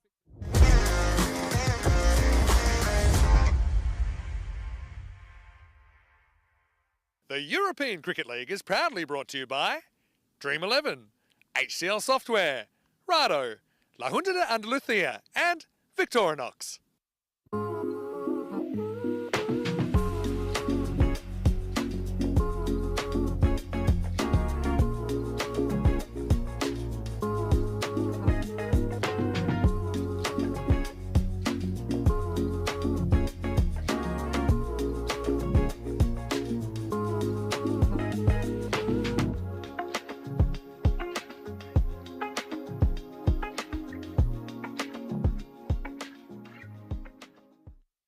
Hello cricket lovers, welcome back to the European Cricket Network and our coverage of the European Cricket League, of course, day 2 of Group B.